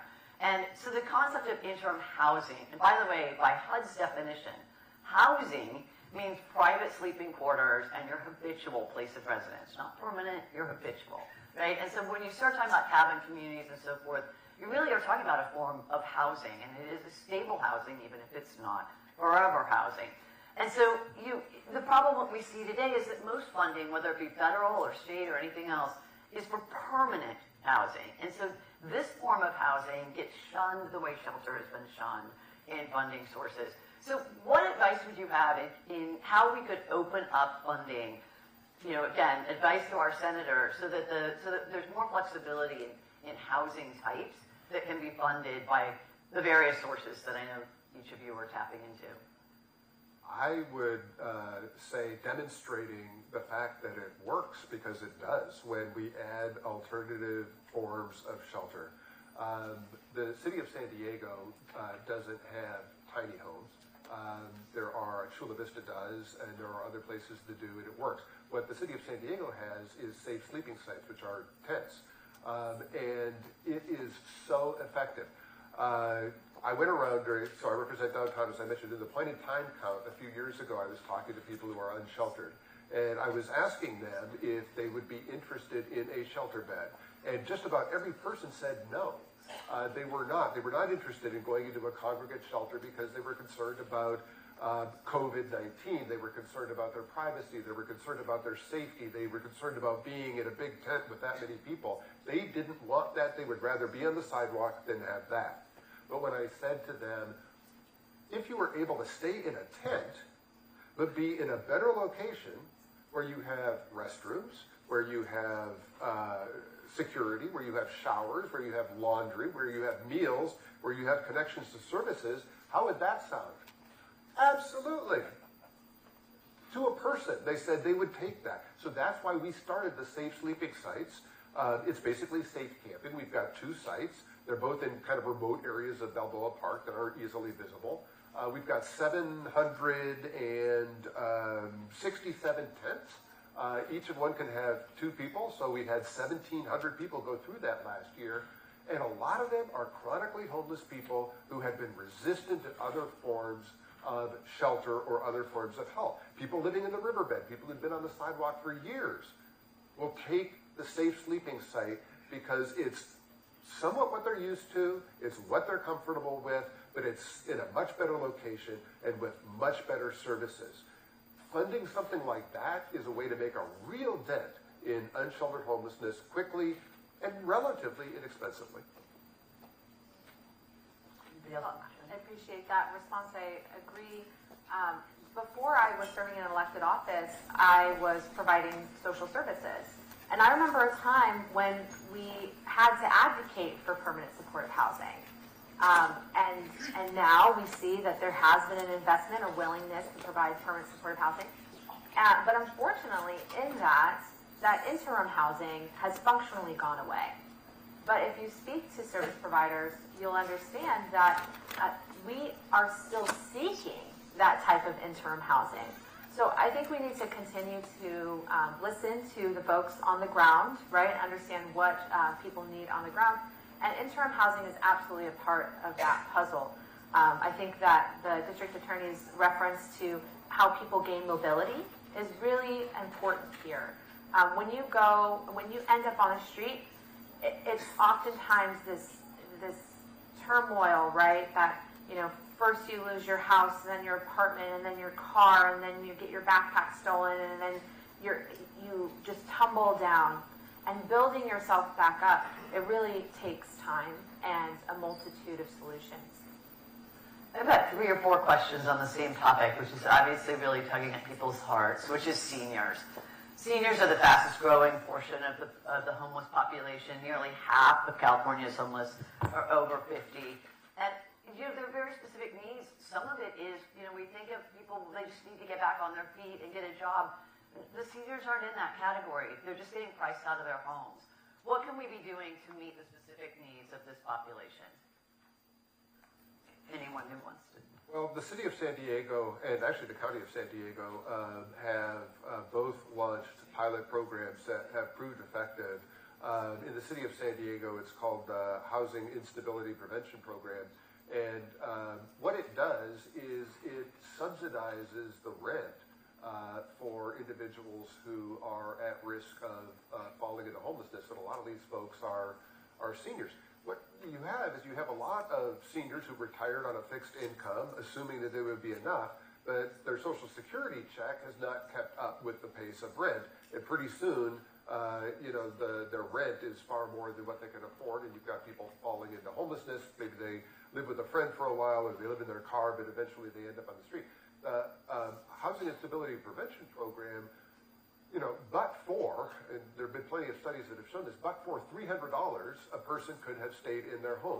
And subsidizing that $300 gap between what they have and what they can afford can allow somebody to stay in their home. And that is so much more cost effective than having to, try to get them back into a place after they've fallen into unsheltered homelessness. So I think that is a really good example of something that we've been trying here. It's showing effectiveness. I'd like to see it expand, and I think it could be really helpful. And to the councilman's point, it's not a one-size-fits-all. So in our crime categories, seniors are not represented very highly at all. And so really their issue isn't as much the addiction and everything. Their issue is just money. It's poverty. And being able to keep them housed before they end up homeless is the key. And just as an additional figure, seniors in San Diego County last year lost $100 million to fraud and scams. So reported, that's only reported cases. So when they're looking at just surviving, what we find is our seniors are ashamed that they were scammed, and they won't even seek help. They'll end up on the street, and they want to just keep just keep it all to themselves. So anything we can do, obviously, should be a priority. Summer, I love your focus on data. I know, you're amazing. I'll just add to say that demographics in this conversation can really make an impact for decision makers. There is some resolve from some decision makers to say, we can't solve this. But we have seen an impact to resolve veteran homelessness, and we can resolve senior homelessness. Seniors need to be the first group that we use prevention funds for. We need to be looking into subsidizing senior housing across the county. And when we are building permanent supportive housing, let us first think of our seniors and of our elders, because prevention is key there. Well, this is our last question, and this one that someone submitted is kind of near and dear to my heart. Because we talk a lot about there needs to be more money, and yet cities are still stuck in so much bureaucracy and old ways of thinking that we're making it so much harder and more expensive than we need to. And holding cities accountable to, for instance, the Shelter Crisis Act allows, at the state level, allows a local jurisdiction to declare a crisis, and then they shall waive all state and local rules that in any way hinder, delay, or impede their ability to deal with the crisis. And then you get to the reality of the departments, and they're still saying, well, this doesn't meet code. Well, you're supposed to waive that. You can waive that. I can't waive that. Who's going to waive that? And how do we break that bureaucratic cycle so that we really can start to take advantage of the streamlining that's out there and treat it like the crisis that it is? Well, I'll just jump in and say thank you so much, Elizabeth, for your expertise. What I shared before about the technical assistance that our cities could benefit from, we have a lot of knowledge, right, in different organizations that could be helpful to a city and their city staff. And so I think providing that technical assistance can really go a long way. But a lot of those bureaucratic snafus ultimately come down to the decision makers. Do the decision makers want those housing and shelter options in their city? And are they willing to hold up the process? Cut the red tape. That's the red tape. I'll tell you, it's most of our day is trying to say, come on, you can waive that, you can waive that. And part of it's liability, right? I mean, you get a fire marshal who won't sign off unless every cabin's got a fire sprinkler, because you can't convince me to treat these people's life safety with any less regard than everyone else's. But he doesn't have to sign off on the encampment, right? And if we can only house half as many people because we're holding ourselves to fire sprinklers in every cabin, that means the other half are out there trying to stay warm and doing a lot more devastation. And so, it's a real challenge, I know, in city staff particularly, to go one level up and say, how do we make the right decision for the whole society, not just the liability of the person signing the permit? And it's a conundrum we haven't cracked yet, but we're trying. That's an area that I'd like to learn more about when it comes to the city of San Diego. The city of San Diego has really done a lot to reduce the bureaucracy and, for instance, speed up permitting when it comes to housing and affordable housing. I mean, we've got like a 30-day permitting process now for 100% affordable housing. I need to learn more about what we can do in terms of streamlining or perhaps waiving requirements when it comes to shelter. Golden Hall, we had hundreds of people in Golden Hall around the Civic Center area in downtown San Diego, but we stopped using that building because it was not in compliance. And so, were there opportunities there to perhaps continue to use that building? I don't know, but I'd like to learn more about that. One area where we are seeing real efforts to improve bureaucracy and eliminate bureaucracy is something that the senator recently advocated for with a lot of success in Sacramento with her Senate Bill 569, which was getting the cities and Caltrans on the same page in terms of being able to allow cities to go onto state Caltrans property to address encampments. Cities are better prepared to address that than Caltrans is. That's not their wheelhouse, really. And so we saw the senator and the state remove some layers of bureaucracy, and now the city of San Diego, particularly in the downtown area, is clearing some of the encampments along the freeways to great effect. And so that's another area where bureaucracy can be removed. It has been removed thanks to the senator's work, and we're seeing some real success as a result of it. I can tell you that the answer to your question really is government systems, because, you have the ability to waive anything that stands in your way, and you'll get elected officials saying, we are going to treat this like the emergency it is, we're going to waive and streamline, and yet elected officials aren't allowed to meddle in the day-to-day operations of building permits and fire marshals and so forth. And so then the decisions become at the building permit approval, people who don't feel like they have the right to waive. So there's a disconnect there where, I think we all want to be waiving these things, and quite frankly, the Shelter Crisis Act, you are immune from all liability except gross negligence. And yet the department staff don't internalize that and believe that. Somebody said to me, we can't legislate psychotherapy. They don't believe it, and they don't trust it. There's nothing else we can do, and yet there's a disconnect there. So I think really the answer is that we all need to be working together, cities and counties, private sector. First, we need to embrace the fact that this urgent crisis is the immediate goal. There is nothing shameful or squandering resources about getting everybody indoors so that we can solve the housing crisis and the homelessness problem broadly. And I really appreciate all of the thoughts and perspectives, and thank you all for being here and supporting our senator and hopefully making some change statewide that can help accelerate the drive to functional zero unsheltered. Thank you. Pile of questions left we didn't get answered, but we can talk after, I'm sure. Thank you all for your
our final headlighting panel, which is all about action on the ground, what's getting in the way, and how local leaders in some of California's biggest cities are navigating the unsheltered homelessness crisis. So these distinguished guests up here with me are taking bold action to address unsheltered homelessness. In this conversation, I'd like to talk about the importance of defining the goal of functional zero for unsheltered homelessness, the distinction between addressing homelessness and addressing unsheltered homelessness, innovative examples, scaling, siting, reaching people with complex behavioral health needs, and strengthening coordination between all levels. So first, to my left, I'm going to introduce San Diego Mayor Todd Gloria. So please join me in welcoming him. He is a leader who is taking a comprehensive approach to addressing homelessness in San Diego. Under his leadership, total homelessness has fallen nearly 14% in the city of San Diego, according to the point-in-time count for 2025, and unsheltered homelessness has fallen 3.9% in the city of San Diego. He has focused on expanding and diversifying shelter options, including safe sleeping and safe parking sites. And he has continually advocated for dedicated funding in the budget for homelessness services, even in tough budget years. Mayor Gloria has led a major shift in San Diego's approach to homelessness with notable results. And if you get his newsletter, you see that he talks about this all the time in his newsletter and highlights the things that are happening, working together, of course, with the City Council. And so I would like to turn it to you first, and I'll just invite you to introduce yourself. And then also, what do you think has been key to the progress that you've been able to make in the city of San Diego? And what do you think are some of the lessons that you have learned from this so far? Real hot. All right. Well, good morning, everybody. Thank you for being here. I want to thank my friend Matt Mahan, who you'll hear from in a moment, the mayor of San Jose.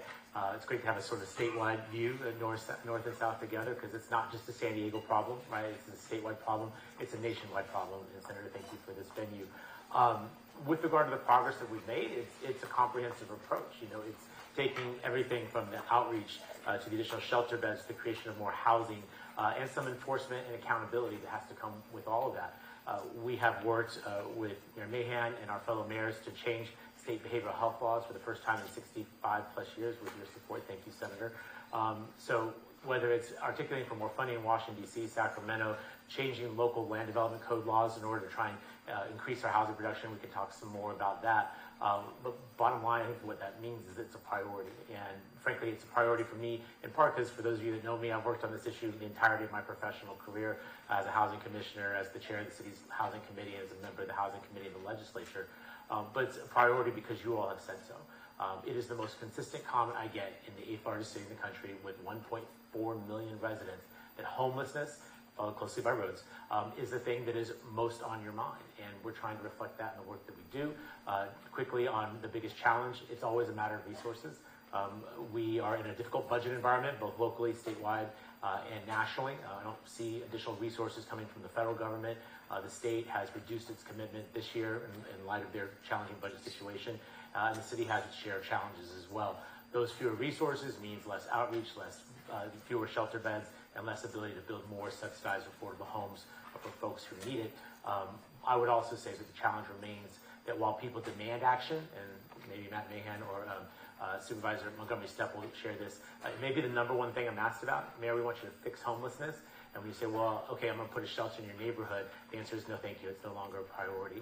We have to be consistent in our position. If you want to solve this problem, everyone has to be a part of solving it. And that's part of why I want to be here today, because I recognize that while the city of San Diego has some good metrics, not mission accomplished, don't let it be said, I'm not happy with where things are. The progress is real, but we have a lot more work to do.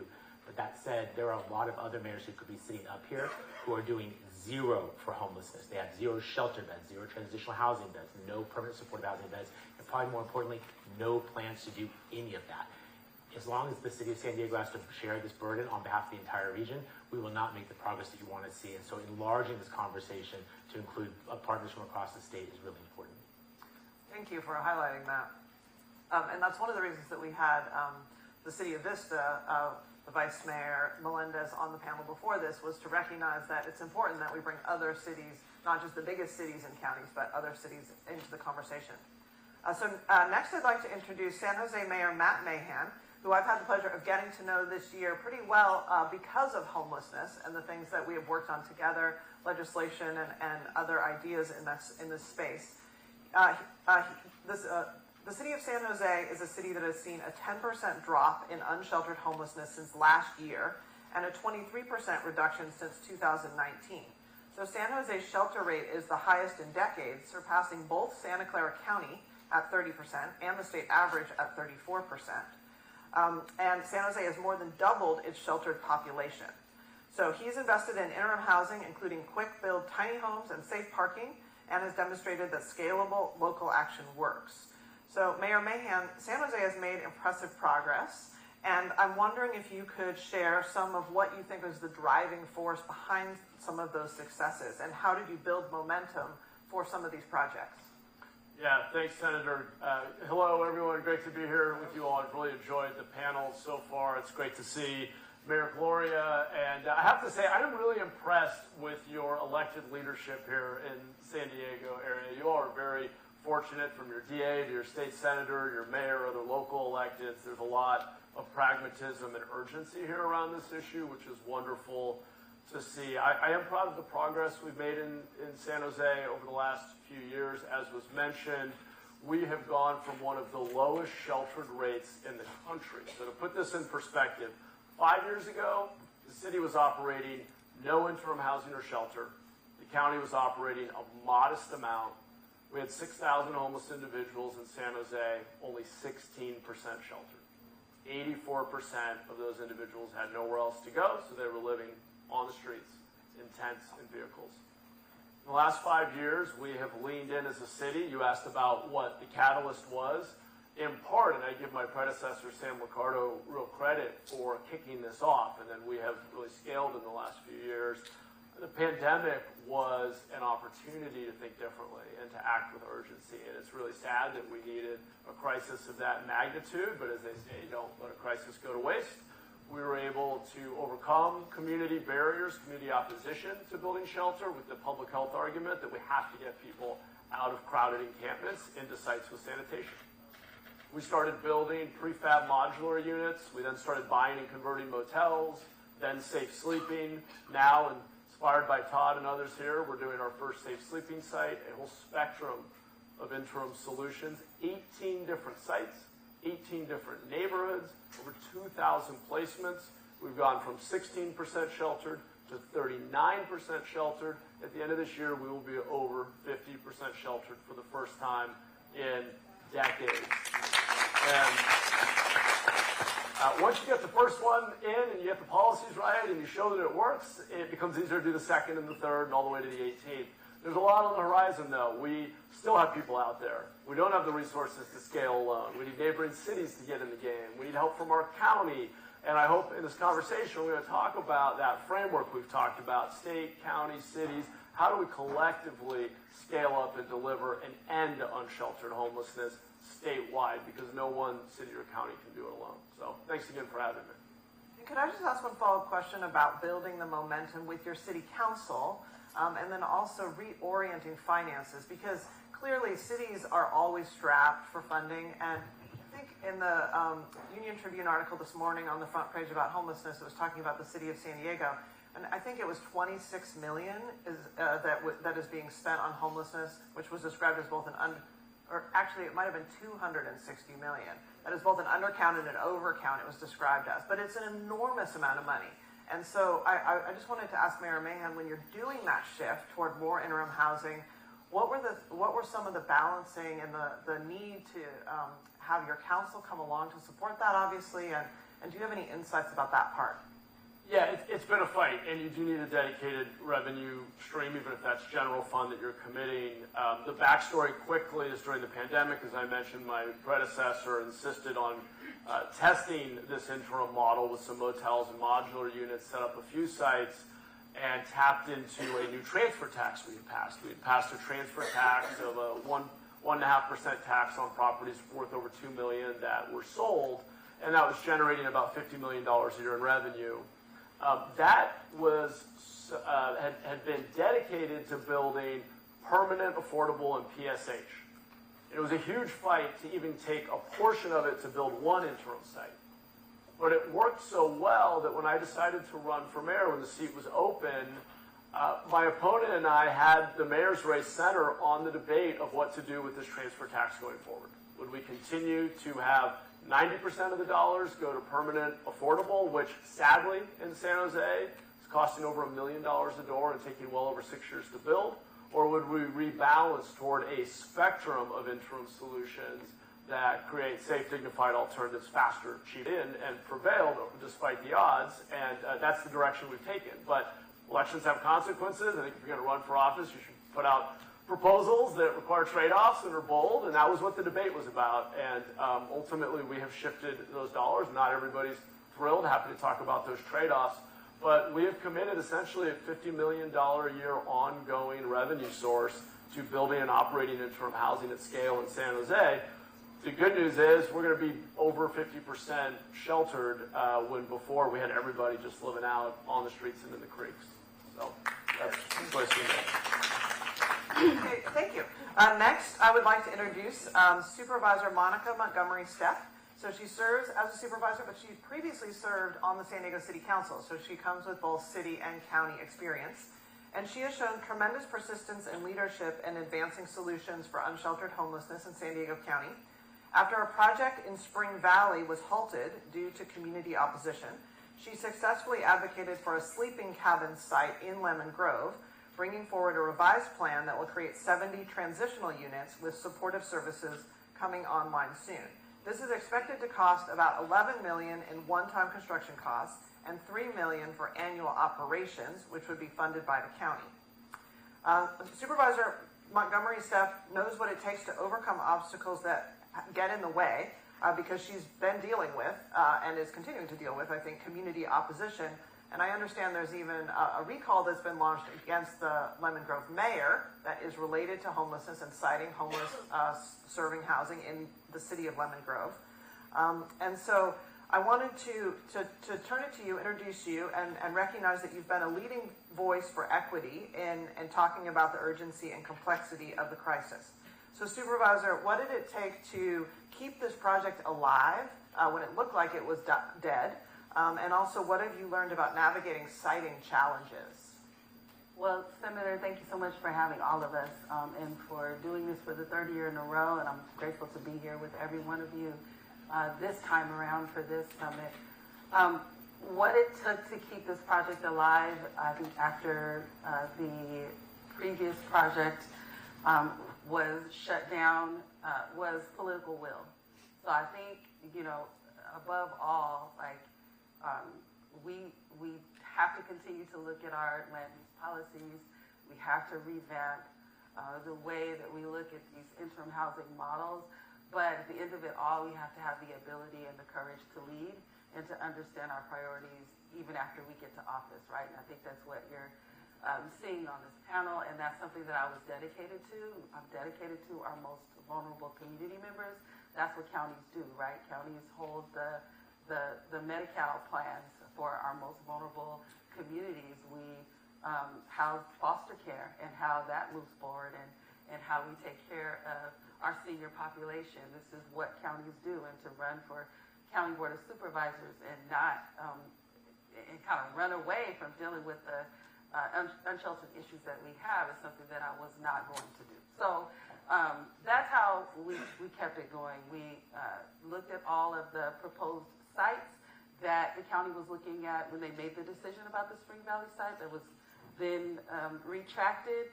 We took another site and we just ran with it, and that site was in my district, right? And so I had a little bit more control over what I could do with that. So we took it to the board. We also, in the midst of a lot of the criticism, because the same folks that were very vocal around the Spring Valley project were very vocal around this one, right? It's not, the distance is not too far apart. But we took that, it was a room about this size, and I stood right there at a podium, and I had a whole program set up for people and other tiny home projects to come and talk about the benefits, and scrapped all of that and just allowed people to yell at me for 2 hours. And found little nuggets in some of what they were saying, believe it or not. And so My staff continued that process with more curated meetings, with community feedback. We took some of the feedback around design, and my goal was to, as the mayor just said, this was really our first one. So I really wanted to make it successful because I knew that so much of what we could do in the future hinged upon this particular project.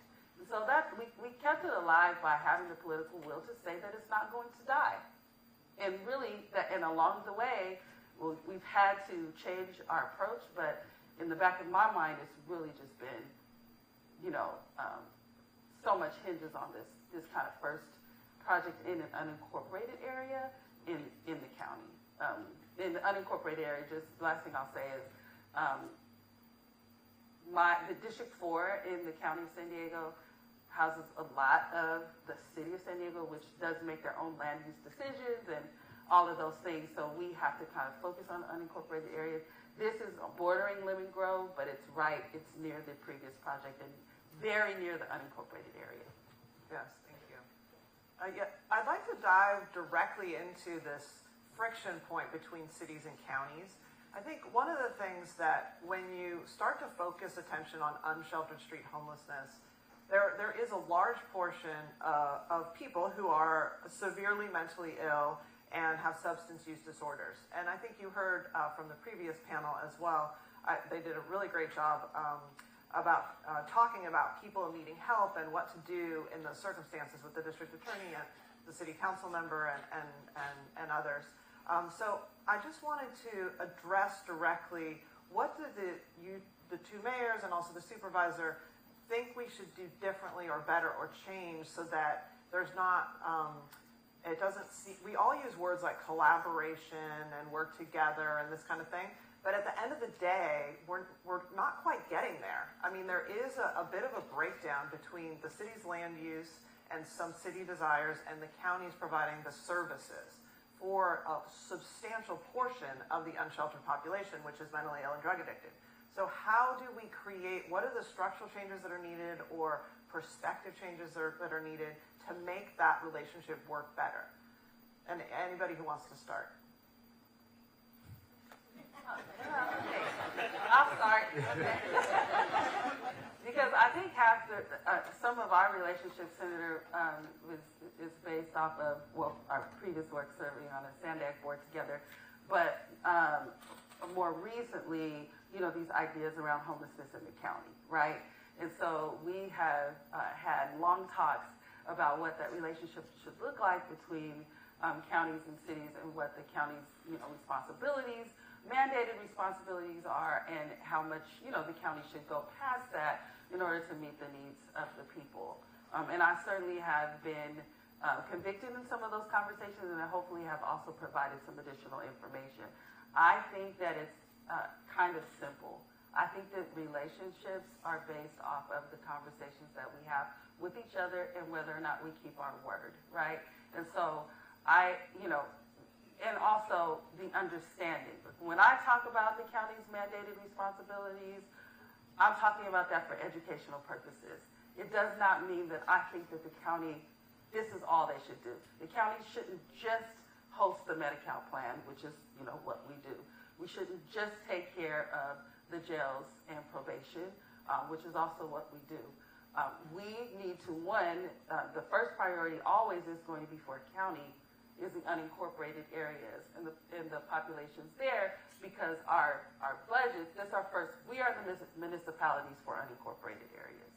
And then we go from there. But, we're the only entity that does have the behavioral health services department, right? And so there's a lot that we can do, that we already do, but that we can do. And we do have partnerships. One of them just dissolved, but we had behavioral services available for folks in a temporary shelter that we had in the Point Loma area. Right now, from our numbers,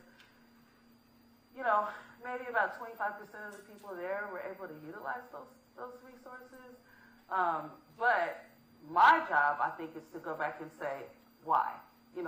We want that number to be higher when we do provide services in these types of relationships. we want to know what is the most effective thing to do, right? And that way, I can go back to the bureaucracy that for so long has not really had to approach this kind of collaboration and begin to change the culture and the system from the inside. But I think those honest conversations, the mayor and I have our one-on-ones, right? Every other month at least. Those are the things that are going to change it around.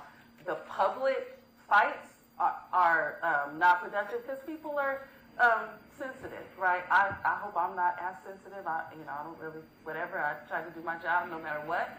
But I do think that relationship is extremely important here because and this is not for every supervisor. I can't speak for every supervisor in the San Diego or in the state, but I'm very much interested in solving problems. And I'm very much aware that county bureaucracies have had quite a bit of hesitation. I am also aware that counties have mandated responsibilities and those have to come first. So somewhere in between, right, that we have to find that. The last thing I'll say is this is a continuum of care, and I do not want to lose sight of the folks that are not unsheltered, that may be about to be unsheltered, that we have a lot of preventative measures. So the county has those responsibilities as well. So I'll just say that and then happy to hear from our mayors. Yes, go ahead. Yes. Yeah, I think we have suffered from real clear leadership from our state on this, and I think Senator Blakespear has been a tremendous counterpoint to that, an incredible bright spot, and I've really enjoyed our collaboration, having the opportunity to work on some legislation together to oversimplify, and I, by the way, completely agree with the point on prevention. We have a county-wide prevention system. Our city tops it up with additional local dollars to expand that system within our city limits, and it is research-backed. Notre Dame University did a study and showed the efficacy of short-term cash assistance to bridge people through an unexpected financial or personal issue, and then their likelihood of staying housed and not needing a subsidy again is incredibly high. So I think there are challenges to scaling that. If that morphs into being kind of a UBI for housing, I think we're going to have a hard time paying for it, but I think there's a model there that is worth more research, more experimentation, and can be very powerful. But to the crisis of unsheltered homelessness today, and it is a dynamic population, I would oversimplify it as such. I think cities, much like RENA targets, our housing policy, our requirement to zone and have policies that enable a certain amount of housing to be built, I think we need to extend that down to the no-income / unsheltered population. I think that cities have a responsibility for providing basic, dignified shelter for everyone who is living outdoors. Certainly we need help from the state to achieve that objective. When cities do the right thing and build basic, dignified shelter, and I talked about a whole spectrum of interim solutions: safe sleeping, safe parking, converted motels, modular that's a tiny sleeping cabin, modular that's stacked and almost looks like a tiny apartment building. There's a whole range here. When cities do the right thing and build and operate those sites, I believe counties should be obligated to share in the cost of operations, specifically at the point of case management, on-site medical care, counseling and behavioral health treatment for addiction and mental illness, and ideally we would be digging down into job training and apprenticeships and actually giving people more sustainable pathways out. Because ultimately it's a system where you've got some amount of inflow, and we got to better prevent, which is about having more housing supply and short-term rental assistance and other tools like that. We've got to accelerate the rate of outflow, which is things like behavioral health care and job training. And then for those who are out there, we've got to make sure they're not dying on our streets. They've got to be in safe, dignified places. But every city's got to have some skin in the game on building shelter or contributing to a fund that gets it built in the big cities like San Jose and San Diego. And counties have to step up and provide the on-site supportive services, the human services, because it's not our bailiwick, as they say. It's not our jurisdiction. We don't have the expertise, and we don't have the resources to do it alone as cities. I love both of those answers. I'll do my best to sort of weld them together if I can. And I guess I'm trying to make this relatable. So when you're driving down whatever street, Genesee, Toy Pines, and you come across someone who's on the side of the road, maybe they're in an encampment, maybe they're holding a sign. Some of you might roll down the window and give money, but probably most of you just are praying that the light changes quickly, right? And so it's our tendency to want to ignore this issue because it is difficult to look at, because it pulls on your heartstrings and maybe makes you feel a little bit of guilt or something along those lines. Elected officials are the same as you. And I think the vast majority of folks look at this problem and turn away, largely because it is complex, it's expensive, and we're never really going to solve the issue. There will always be people who will fall on hard times and end up unhoused. Our goal is to make sure that when that happens, that it's rare, it's short in duration, and it doesn't repeat itself. Right? It gets them off the street, they stay off the street for good. So I'm trying to connect the human nature that you may experience to what I think a lot of elected officials do. And so the way I experience this is that, as the senator mentioned, a large chunk of this population are severely addicted and severely mentally ill. And I encourage you to go to san diego.gov and download the city's org chart. You will not find a Health and Human Services agency on my org chart. You have a housing commission, you have a permitting department. So I ultimately have responsibility for the production of housing, to zone for it, to permit it, to allow it to be. And a lot of cities won't do that. Cities are not, their hands are not clean on this. Again, I referenced my comment a moment ago about the number of cities in this county alone that have homeless populations, but no affordable housing, no shelter beds, no interventions of any kind. That said, when counties don't do their responsibility, when they look away at the traffic signal, that leaves severely mentally ill and severely addicted people without the help that they need. And it falls often to me, because you all call me. Generally speaking, people know who the mayor is. They understand the city. I think they struggle a bit more with counties and what supervisors do. And as a result, I have very blunt instruments. I have a police department, and I have a sanitation department. Now, we contract to a significant cost for outreach services through groups like PATH and Downtown San Diego Partnership, others, to do the work of trying to interact in a non-law enforcement manner. But if they're not going to go to an institution, they're going to be incarcerated. And that binary choice, the public generally has not liked, right? People don't want to do one flew over the cuckoo's nest, but they also don't want to incarcerate unhoused people simply for being unhoused. And so that's where the impetus for building the shelter comes. But as the supervisor was mentioning, many of the folks introduced into shelters, again, shelters are not institutions. They're not mental health facilities, right? So they're not being served in the way that they need to be served. And without a city-county partnership, often we have to contract for those services. But even then, they need to get hooked up with CalFresh and general relief benefits and et cetera, et cetera.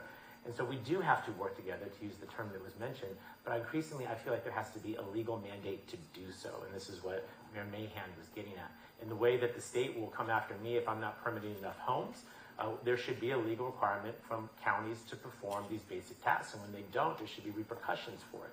There's some recent reporting around the work that many of us did to implement conservatorship reform in the state of California in the first time in 60 plus years, to say that when we see people eating out of trash cans, they're not meeting their basic needs as human beings, and they need interventions that involve mental health. Well, that bill was passed after multiple years of trying to do so, but the data shows within our county, the number of people being conserved is going down. So when you're trying to increase the aperture of how many people can be helped, but you're actually seeing a reduction in the inflow of people for getting help, we have to ask, why is that not happening? And I have a lot of respect for Supervisor Montgomery Stepp. She's a part of a new administration. They're newly refreshed with a new majority, which we're hopeful will see some change. But historically, this has been a county that has been proud of the fact that they don't spend a lot of money on social services. They have one of the lowest utilization rates of food stamps in the country. And when they say that pridefully, what you know is that means that people who have needs are not getting helped. And so whether that's at the state level, the state still doesn't have an ongoing commitment to homelessness funding. They fund us on a year-by-year basis. That's going to have to change because, again, we're going to continually have people who have addiction issues, divorce, lose jobs, et cetera, need help. Counties need to get in this game more robustly. Otherwise, it's going to fall to me, and you're left with sanitation and police department.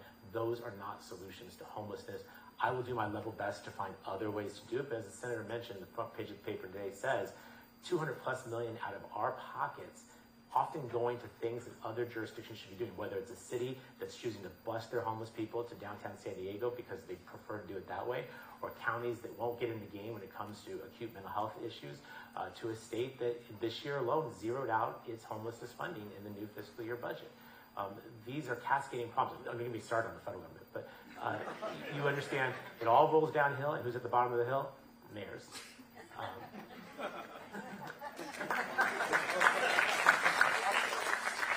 And you did mention the feds, and that's where the counties get the majority of our revenue from, right? And so we're also looking at seeing severe reductions in those numbers, including SNAP, which we've worked so hard in the last few years.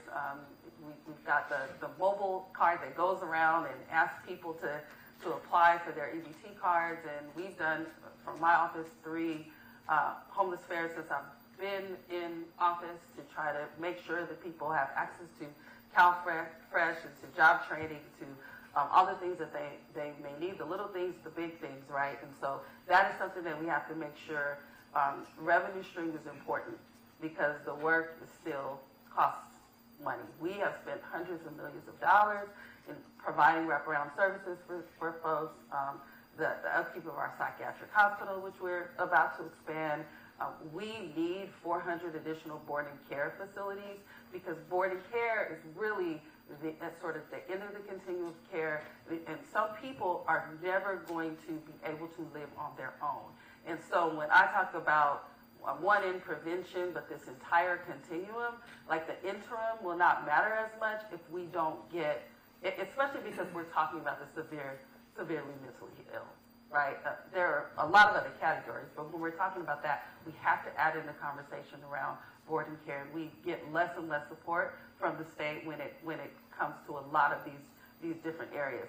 I'm dedicated. I'm going to try to figure out a way, right? And that's what I think where the county should try to get to, yes, just as the city should try to, when we come together, be very honest about what we want and be very specific about that so that we, regardless of what the state does in its years to come, that we can formulate those MOUs or whatever relationship tools, legal relationship tools we use on the ground.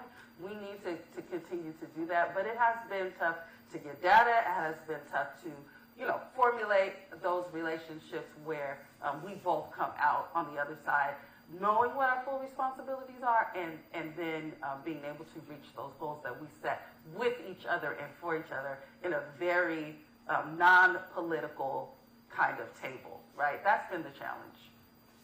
Yeah, and I just want to follow up, Supervisor, a little bit more on some of the ideas about having a clearer obligation from counties to do certain things at certain levels or certain numbers.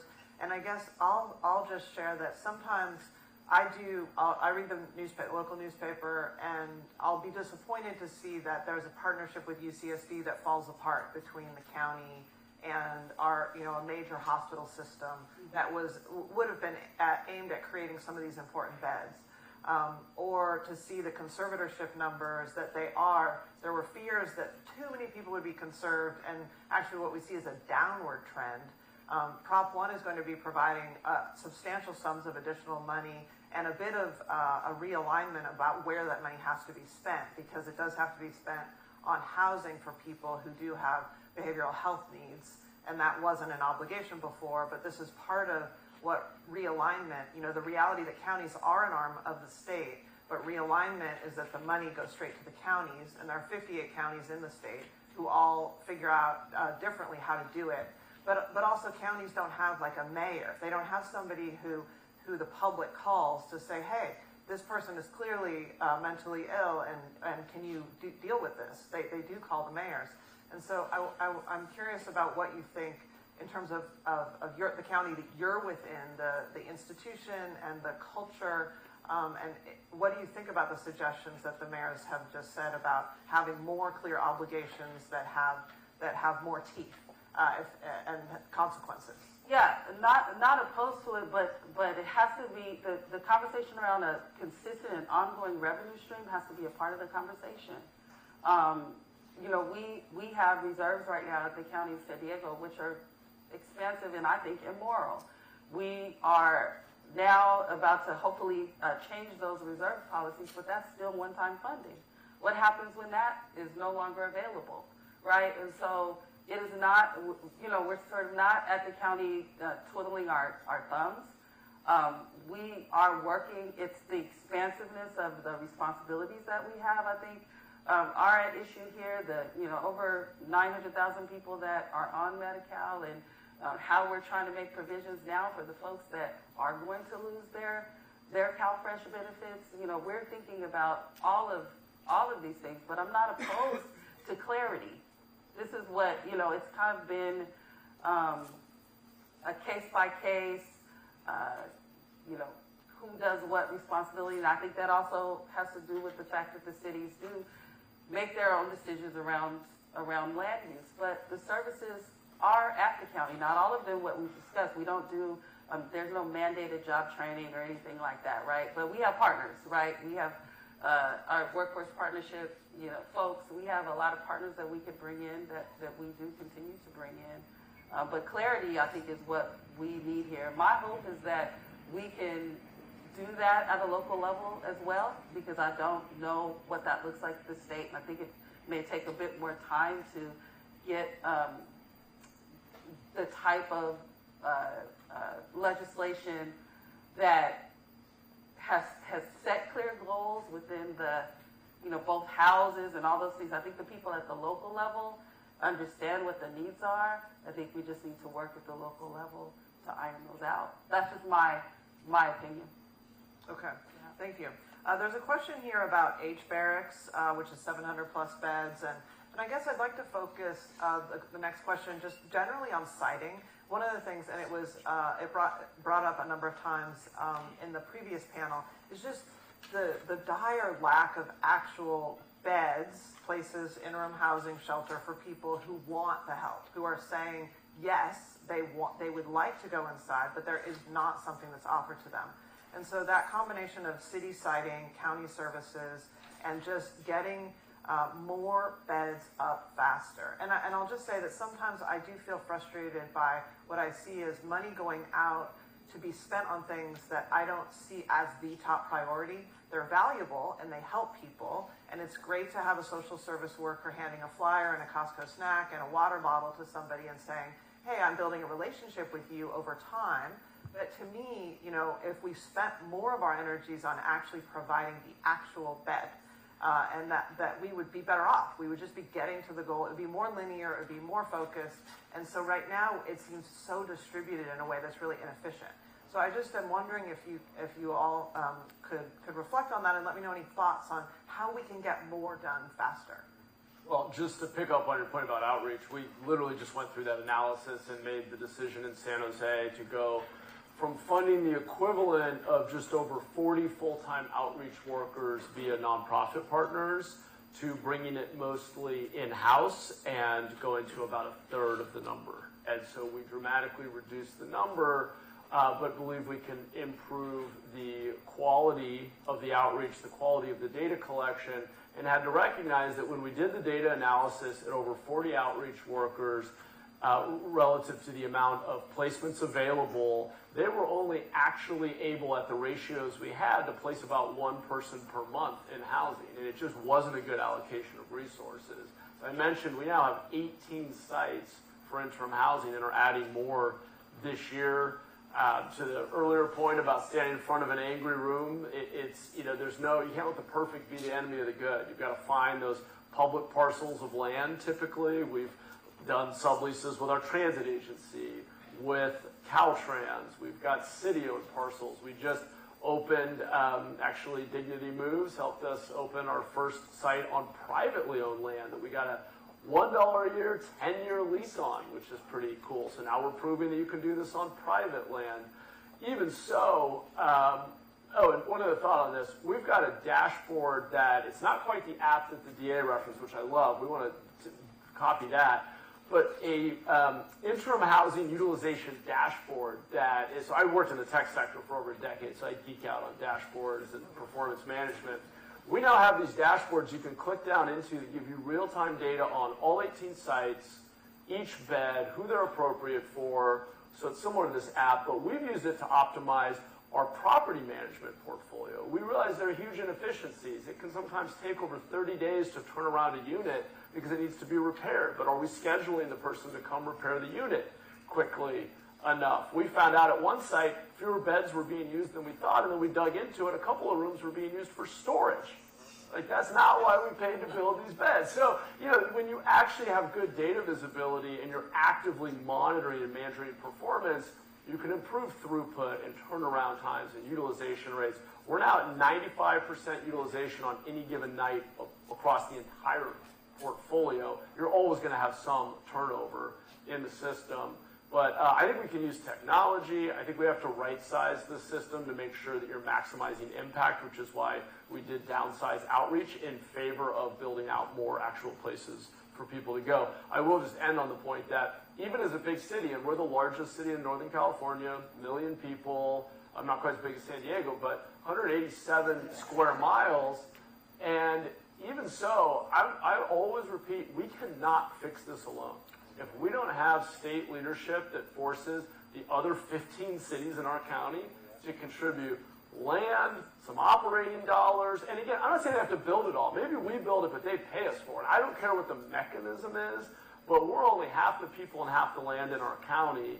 And as much as we're trying, if we create this perverse incentive or moral hazard where it's easier for all the smaller, wealthier cities around us to kind of nudge people down the road because San Jose has all the services, we're going to keep drowning. And this is not, we're never going to fix it, and it's fundamentally unfair to our residents who are disproportionately historically marginalized communities. So we really have to have that state, that top-down framework that creates accountability for every city, every county, to do its fair share.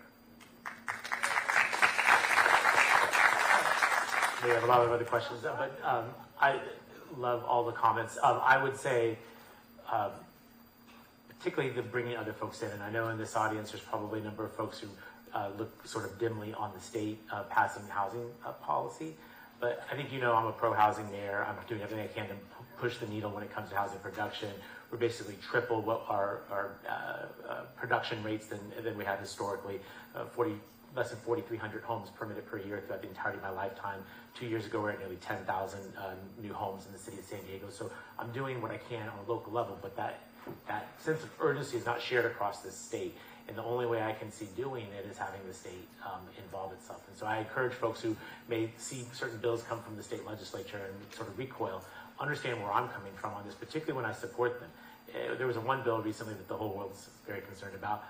I'm not, in part because we're already doing it in the city of San Diego, but what it would do is force these other cities to do it. And this is a part of a whole ecosystem that has to happen because San Diego's not going to solve California's problem by itself. We need state level action.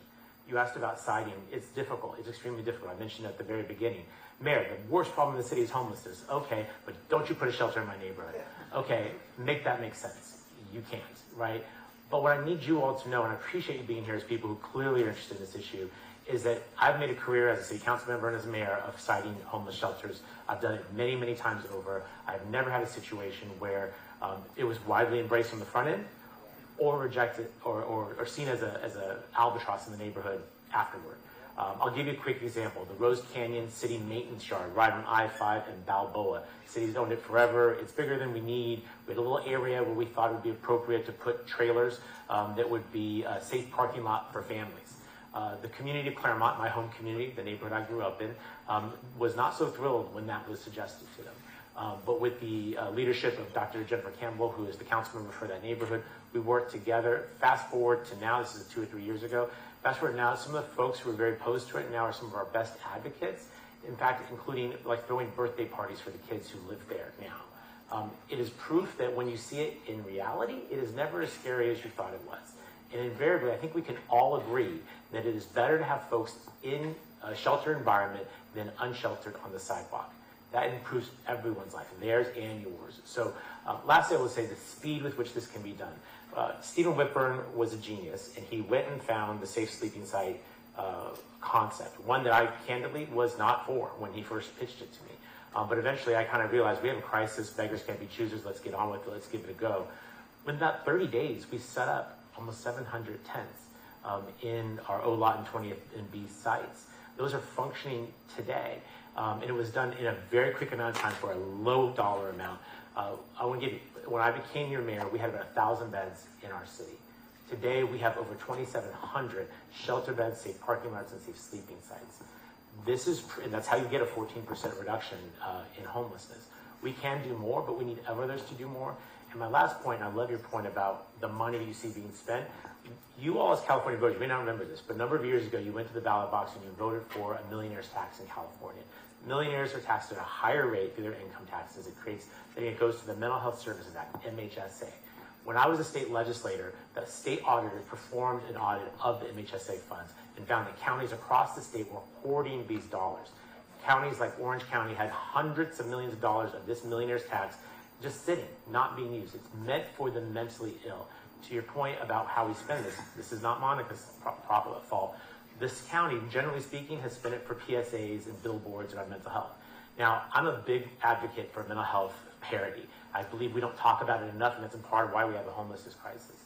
But when you're spending state money on billboards and not on shelter beds or permanent supportive housing beds or more boarding cares, you are not prioritizing this thing correctly. And I believe the county is taking steps to change that, but it's a wonderful point of this is difficult work. It generally comes out better than you ever expected it, and there are resources that are out there, ongoing resources that we ought to be putting to work better than pub PSAs. No disrespect to the folks who do the marketing campaigns, but I just have to say, if we can agree that people with schizophrenia should be seen as human beings and we should engage with them, that's fantastic. But the best way to do that is to give them a place to go where they can get into care and get off the streets, and that has to be our priority. I really appreciate you saying that, because I think it's important that we do recognize that all of these other things that money is being spent on are valuable to some and are doing something. But the reality of prioritizing is that you say the schizophrenic population needs to have enough beds just to handle that population, and we should prioritize finding the place in the 7th largest city in the country to have those beds, and also the other cities need to do a better job. And I just want to share that was one of the first bills I introduced within minutes of being in the legislature, was an obligation for all cities to provide homeless serving housing according to their point in time cap number. And that bill went through my house, the Senate, and it got stuck in appropriations because the question was, well, how is every city out of their general fund going to pay to have some shelter beds? And basically that was an unresolved question. So I think the obligation for every city to do something, if you look at the RENA process, which is essentially a zoning process, not a building process, this is different because homeless serving housing needs to actually be built and it needs to have services provided with it. Having a structure that would have the counties be more involved in that, it could really work. Of course, it would take a lot of changes to how the counties decide where to spend money, and also the reality that our continuums of care are receiving about 1/3 of the money that's coming through HAP and these other sources. So that means that continuums of care are in a bit of a different category completely. They're not a city or a county, and they're a federally recognized level. But in the end, these multiple different levels are not solving the problem. So to me, it comes back to recognizing that we need to own the problem. We need to say, who's responsible for solving this? And I think the state of California needs to do a better job of saying, we are owning this problem, but we're also holding our partners, who are cities and counties and continuums of care, to meet this functional zero goal and to be committed to having a multi-year plan to get there. So you know, the three of you are really on the front lines of that, and we're nearing to the conclusion here. So I want to give each of you a chance to say, well, you know, what are some final thoughts on this topic, takeaways that you'd like the audience to keep with them, things that I frequently say, I want you to hold us accountable. I want you to keep the pressure on us as elected officials. I want you to demand to see the actual solutions, not just the rhetoric, because that ultimately is what does drive the change, is the public and the business community saying we no longer will tolerate this. And change, you know, change is hard, but it comes when there is a sufficient amount of dissatisfaction and pressure that it creates a change in the status quo. So I think it's underway, and the ball is rolling, but I would say in Sacramento, I don't see that there's been the shift that's needed to have this be a top priority and to have funding and policy align around that. So I'd like to turn it to each of you for any of your thoughts on that. So a few things. One is, I'm just recalling the entire conversation, of course, taking my nuggets back and continue to do the work of the county. But I do want to address a couple of things that have been said, just for clarity and kind of reading below the headlines. So, Mental Health Services Act money has, it's gone a lot of different places. Most of where it should go to, like building permanent supportive housing units, and in some in partnership with the city of San Diego. More recently, over $127 billion has been put towards that with regard to mental health services funding for about 444 No Place Like Home units. So that's just one example. The reason why I bring that up, though, in the context of the conversation, is because Prop 1 will change the allotment of funding, that funding. It will give more funding over to the actual build as opposed to the services. And so we have to monitor that, because sometimes we can overcorrect, right? And so we want to make sure that there's funding still there for the services that people will need once the housing is built, but that has changed it. So hopefully it will resolve some of those issues. All that being said, money is being spent there. I have to just address the UCSD example as well, because I think it's a good example of collaboration and how we all need each other. So for the county having to deal directly with our health institutions as partners, that deal that I put forward to the board, taking that chance politically and falling flat, taking the chance to fall flat on my face, right? Which I would do it over again. But UCSD pulled out just for the same reason that they are laying people off right now. The county had put forward $32 million to help in that deal. But what UCSD pulled out, because they were reading the tea leaves of the Trump administration, and because they are also one of our partners in Medi-Cal, they knew that those funding structures would change, and that these beds were on the chopping block for that. So there are a lot of things that are the county's fault. That was not one of them. I pushed county staff to go very, very far with that, and there was never a time where the county ever came to a public health institution and said, we will help you in all the different ways, including capital. Never, right? And so we have to, where the bad things are the bad things and we need accountability, but we also have to look at the facts of the situation and continue our relationships and try to continue to build that trust. So I just needed to address those things because I think it's important in this, in this well-rounded and very up on the local news group, that those things needed to be said. But the senator said it. I do think that as much as we can do together locally, that is where we're going to make the most change right now. Because I just, she's fighting hard at the state, obviously, for some of those changes and some of that additional clarity, but it's really important for us. No matter what the state does, we still have to have willing partners. And we still have to remember, look, the 70 sleeping cabins is causing a recall in a small city. So we have to remember, as much as we want these things to move forward, there are so many political costs to it, and we can work to set up a political infrastructure where we're helping to support people that do have the political will to move these things forward.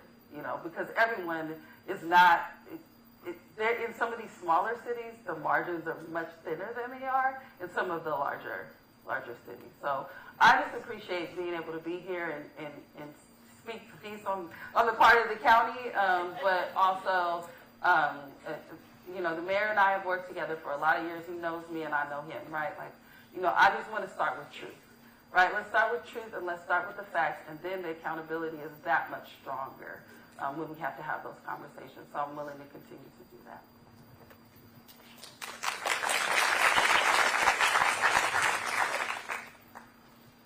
If you want to go down the line, I can go next. I think my main ask or encouragement for everyone would be to keep organizing and creating the political pressure to force us to treat it like the crisis that we call it when we're running for office, is how I would put it. We have to have the urgency that I think all four of us up here as electeds have, but there are 1,000 reasons to ultimately slow down, say no, make these things more complicated. And at the end of the day, politics is actually a somewhat rational game of kind of where your voters at. The power is with all of you collectively, and I think it's incumbent upon all of us as citizens, as voters, to organize and hold our elected officials' feet to the fire. And we're going to need, you should know, I know it's complicated, I'm sorry government is so decentralized, but we're going to need our governor, state senator, state assembly member, county supervisors, mayor, city council members, at a minimum, that many different electeds who represent you, to feel a real urgency to solve this problem, a real accountability to deliver. And I stress that because we're going to have to do things differently. We've talked about some things we're doing differently. We've talked about scaling up interim housing and not letting the perfect be the enemy of the good. Last panel talked a little bit about the role of law enforcement. We're talking about prevention, new, scrappier, more efficient tools. And frankly, if we're going to deliver the outcomes we want, we have to get even further out of our comfort zone. We have a cost problem in California. From cost of construction to cost of our public sector labor force or the productivity of it, our costs are going up faster than our revenues. And we're going to have to start removing process barriers, embracing technology, leveraging the private sector, and being radically more pragmatic in our public sector policies. We're going to have to think differently, and you're going to have to force us to be accountable for outcomes, but give us the grace to experiment and make some mistakes. And really, we get the government we deserve. It is sort of a reflection of how engaged and mature are we as an electorate. And so my big ask would be for us to keep learning like this, which is why I'm so appreciative of Senator Blakespear for bringing us together and creating forums like this, but organize, hold us accountable, but hold us accountable for outcomes. Please don't kick us out of office because we try something like interim housing, right? And so I think that's, but really, I know it's funny, but like, I think that's what it's going to take for us to change our politics and get better policy delivery, frankly. So thanks again for having me. It's been great to be here today. Matt is a great mayor and is very kind of 6 a.m. flight down. Yeah. That's how committed he is to not just leave within San Jose where you heard about the results, but to, same as me, enlarge the conversation to include more communities that have to be a part of the solution. So Matt, thanks for coming to visit America's finest city. And then to Catherine, who I need you all to know, she is an exceptional legislator. And as she said, on her first day in office, introducing a bill that would actually make a meaningful difference on this challenge that we're talking about today. And this isn't the only one. She's done multiple things. And she's one of those local elected officials, you remember when she was mayor, had the strength and courage to actually have a safe parking lot in her city over tremendous challenges. And she got it done. And she got promoted to the state senate, or demoted as you look at it. The point is that she's an incredible legislator, and I really appreciate the partnership that she has. You asked a couple quick questions. Let me just say a few things. My thesis is this. We have been building homes for millennia. We can build housing. As Matt mentioned, we've allowed process and other things to come up to create a situation where it takes years to build something that previously would have taken a few weeks, maybe a few months. We have to change that. Once we do that, I think a good chunk of this problem was resolved. But the people who you are probably most concerned about, the folks that usually cause you to call me or email me, are the folks who are severely addicted and extremely mentally ill. And we as a society, in my judgment, for the better part of the last century, institutionalized those folks until we decided that we didn't like to do that. And all that we did, rather than put them in a better place, we went from institutionalizing to incarcerating them until we chose and understood that wasn't the right thing. I would submit to you for the last 20, 30 years, we've been ignoring them. Institutionalize, incarcerate, ignore. I'm seeing an awakening now, as evidenced by what's going on in San Diego and San Jose, that we're turning the corner. But here's my concern. I think you all are getting compassion fatigue. I think you're getting frustrated. You see the huge dollar amounts that are being appropriated for this, and you're not seeing an improvement on your street in your neighborhood. I'm here to ask you to resist what is already coming. You've heard that the President of the United States wants to round up all the homeless people in Washington, D.C. and put them where? Undetermined. That is a very easy sell. I understand that that is very attractive. I can make this all go away tomorrow. But in your heart of hearts, you know that's not true. And you're going to be left right back where we are today, that we have to build the housing, we have to site the boarding cares, we have to construct the mental hospitals, and do the work, do the actual work that will solve this issue. We can do it, but it requires good people like yourselves to stand in the breach and say, I'm not going to go for that snake oil. I'm going to do the hard work. And it's going to require all of us to do certain things. So I would say at a presidential level, listen, we're stuck with what we've got for 3.5 more years. So, but I will say that there are real reforms that HUD could implement tomorrow that would make Monica, Matt, and my and Catherine's life all easier. And they should do that. Things like changing our point in time count to actually acknowledge safe parking and safe sleeping as interventions for homelessness. Catherine mentioned that the city of San Diego's reduction of unsheltered homeless last year was about 4%. If you would actually recognize the safe sleeping and safe parking programs the city funds with federal dollars, but are not reflected in the point in time count, we would have an over 8% reduction, literally more than doubling what we've done.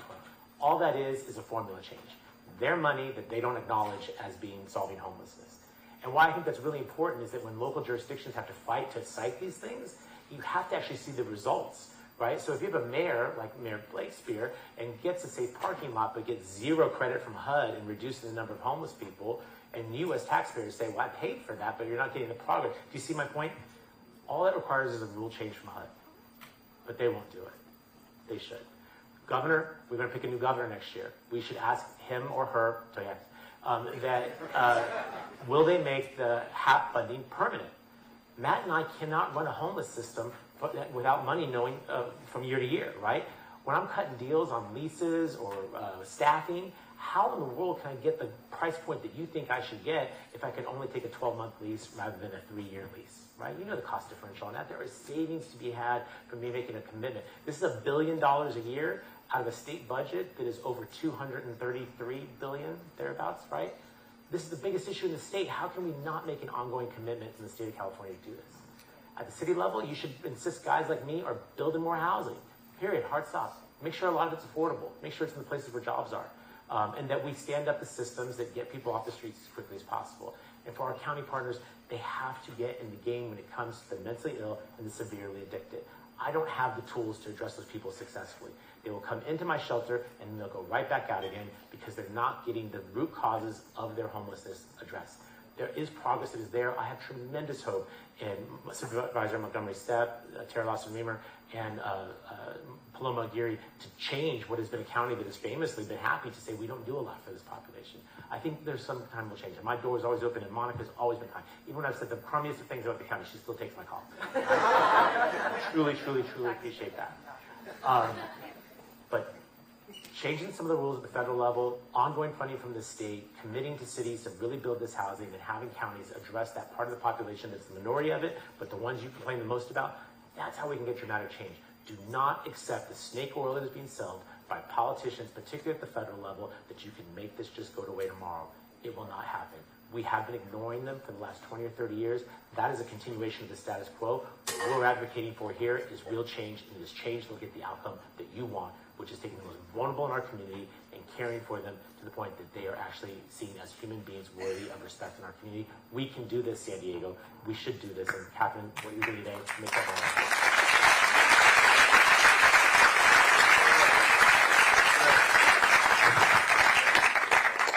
Thank you so much to our great panel. Let's give a round of applause for the three of them.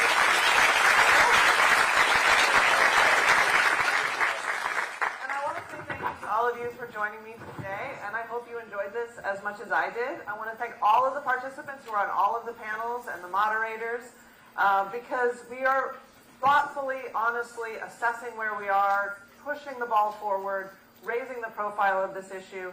My goal with this summit, this is the 3rd year, is to bring these thought leaders and policymakers together so that we can actually provide more real solutions, so that we can actually be reaching functional zero on street homelessness soon. And I think with everybody's energy and commitment, we will be able to do that because it is possible, but we have to act with urgency and creativity and compassion to do more faster. So with that, this concludes our event. Thank you so much for participating.